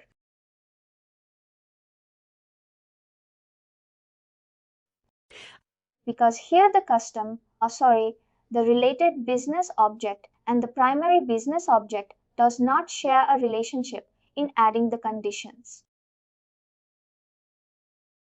What has happened here? That the compensation grade, which is coming from the related business object, and the gender, where we have applied the filter, there is no relationship. There is no relationship, right? The next part of the rule. First rule, what was that rule? The priority will be given to the field of the primary business object. Right. Then corresponding values of the related business object will be displayed. Corresponding value of the field of the related business object will be displayed. Now, what is the corresponding value means? What does that mean for this user?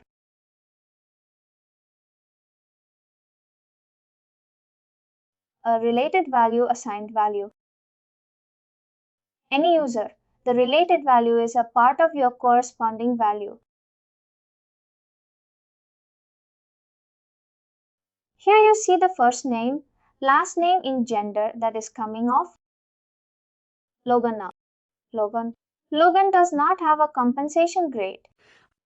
If it was following a normal, standard way of governance, right, then you would have just added another filter on the compensation grade, and then you could have removed the data.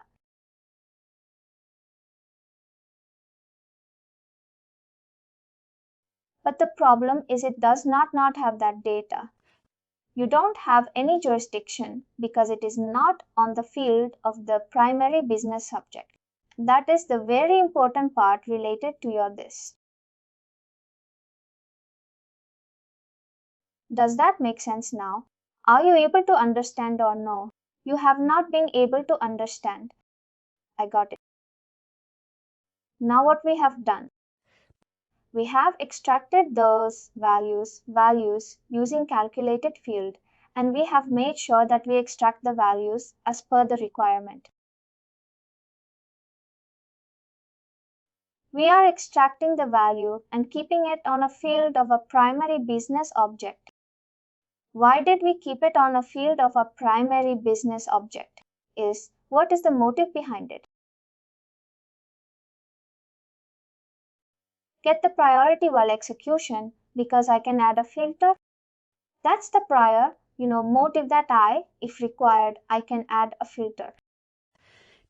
Right? If I'm able to add a filter, then only I'll be able to remove the values which I don't need, or no.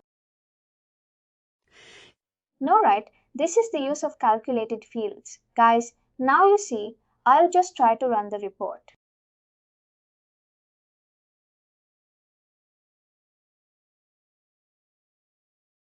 What does this report tells me? Now I've got the first name, last name, gender, compensation, grade, and job profile. Now, was this not the requirement? Display the first name, last name, gender, compensation, grade, job profile. Where job profile's compensation grade is not empty.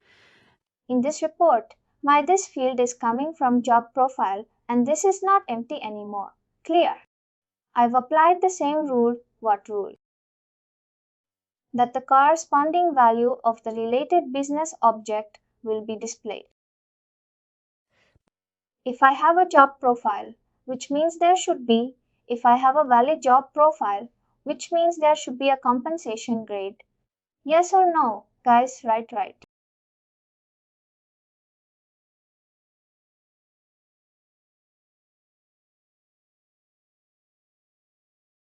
That is what I have applied here.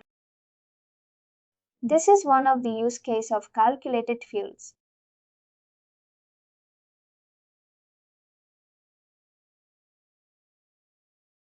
Now let's try to understand one more calculated field, which is called as lookup.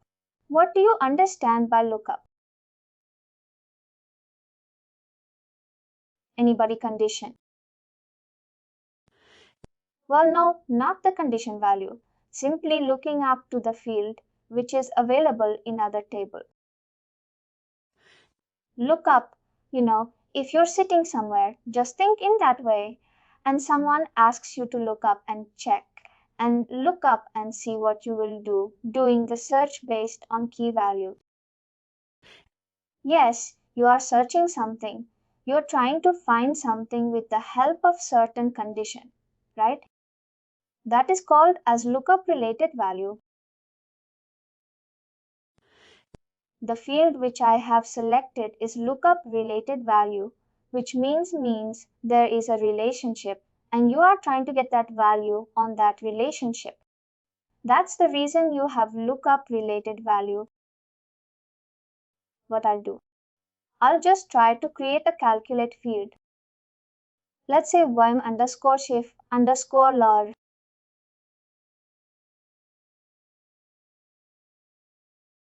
LORV stands for lookup related value. Business object. I'll add it on worker because in case if I have to add a filter, at least I can do it right and then function. got lookup related value. I'll click on.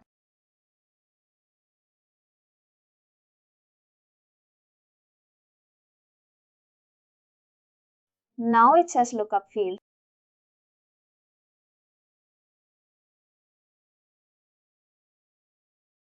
Lookup field basically is your condition on which field you want to look up. I have created a calculated field just now. Do you remember what is that field? Is that field is looking up to? This field is looking up to job profile, which is the related business object. Because this field is giving me job profile right on the basis of compensation grades. Now that job profile value is coming from which business object? The job profile value is coming from which business object? Worker. No, it is coming from job profile. It's not coming from worker. It is getting displayed on worker business object. But it is coming from job profile, business object. See again, I'm explaining. You see this value. It's extracting job profiles from job profile business object. It is displaying here, which is worker. That's the reason I have used this as a condition and the related business object is job profile. Now, based on that, I can search even anything. If you look into the all fields, what are their availability? Write all the fields which you can look into. It's available here. Let's say I want to search all active job profile.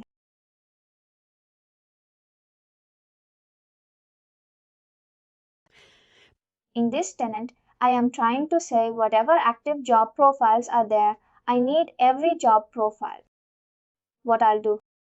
I'll click on add, click on edit, and I'll go ahead and add that field here.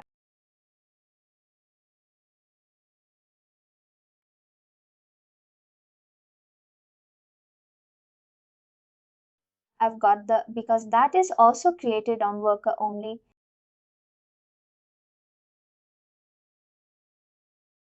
I've got two fields now, AC and love. Love is what I'll do. I'll go ahead and click on, and then I'm going to run the report now.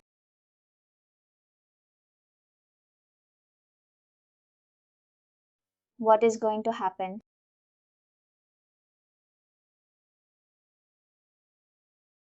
It might take some time because you know it is searching and the value could be huge. I'm just waiting to show it to you. 230, 233, 345, right? 235 active job profiles are there.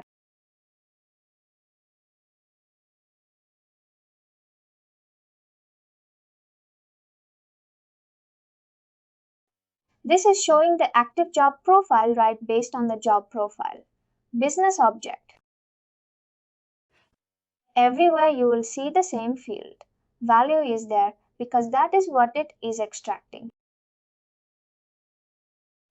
Does it make sense to all of you? Now, yes. See, these are very complex ones. What I've explained you till now, these are not easy calculated fields, easy ones. I have already shown it to you.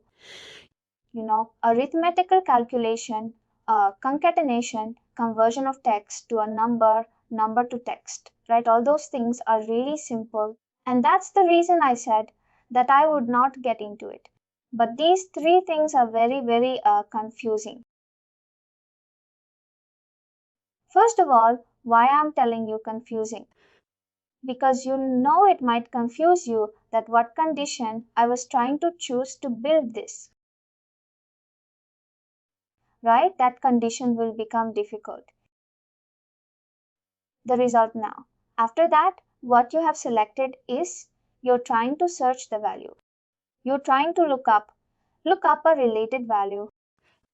When I say related value, which means I'm trying to search something which is based on certain condition, and then you see I'm searching for all active job profiles based on this particular business subject, right? This is giving you all the active job profiles, right? Do you understand? Do you see that? Or no? Please do like, share, and subscribe to our channel. For more information, contact us sales@uptalk.com.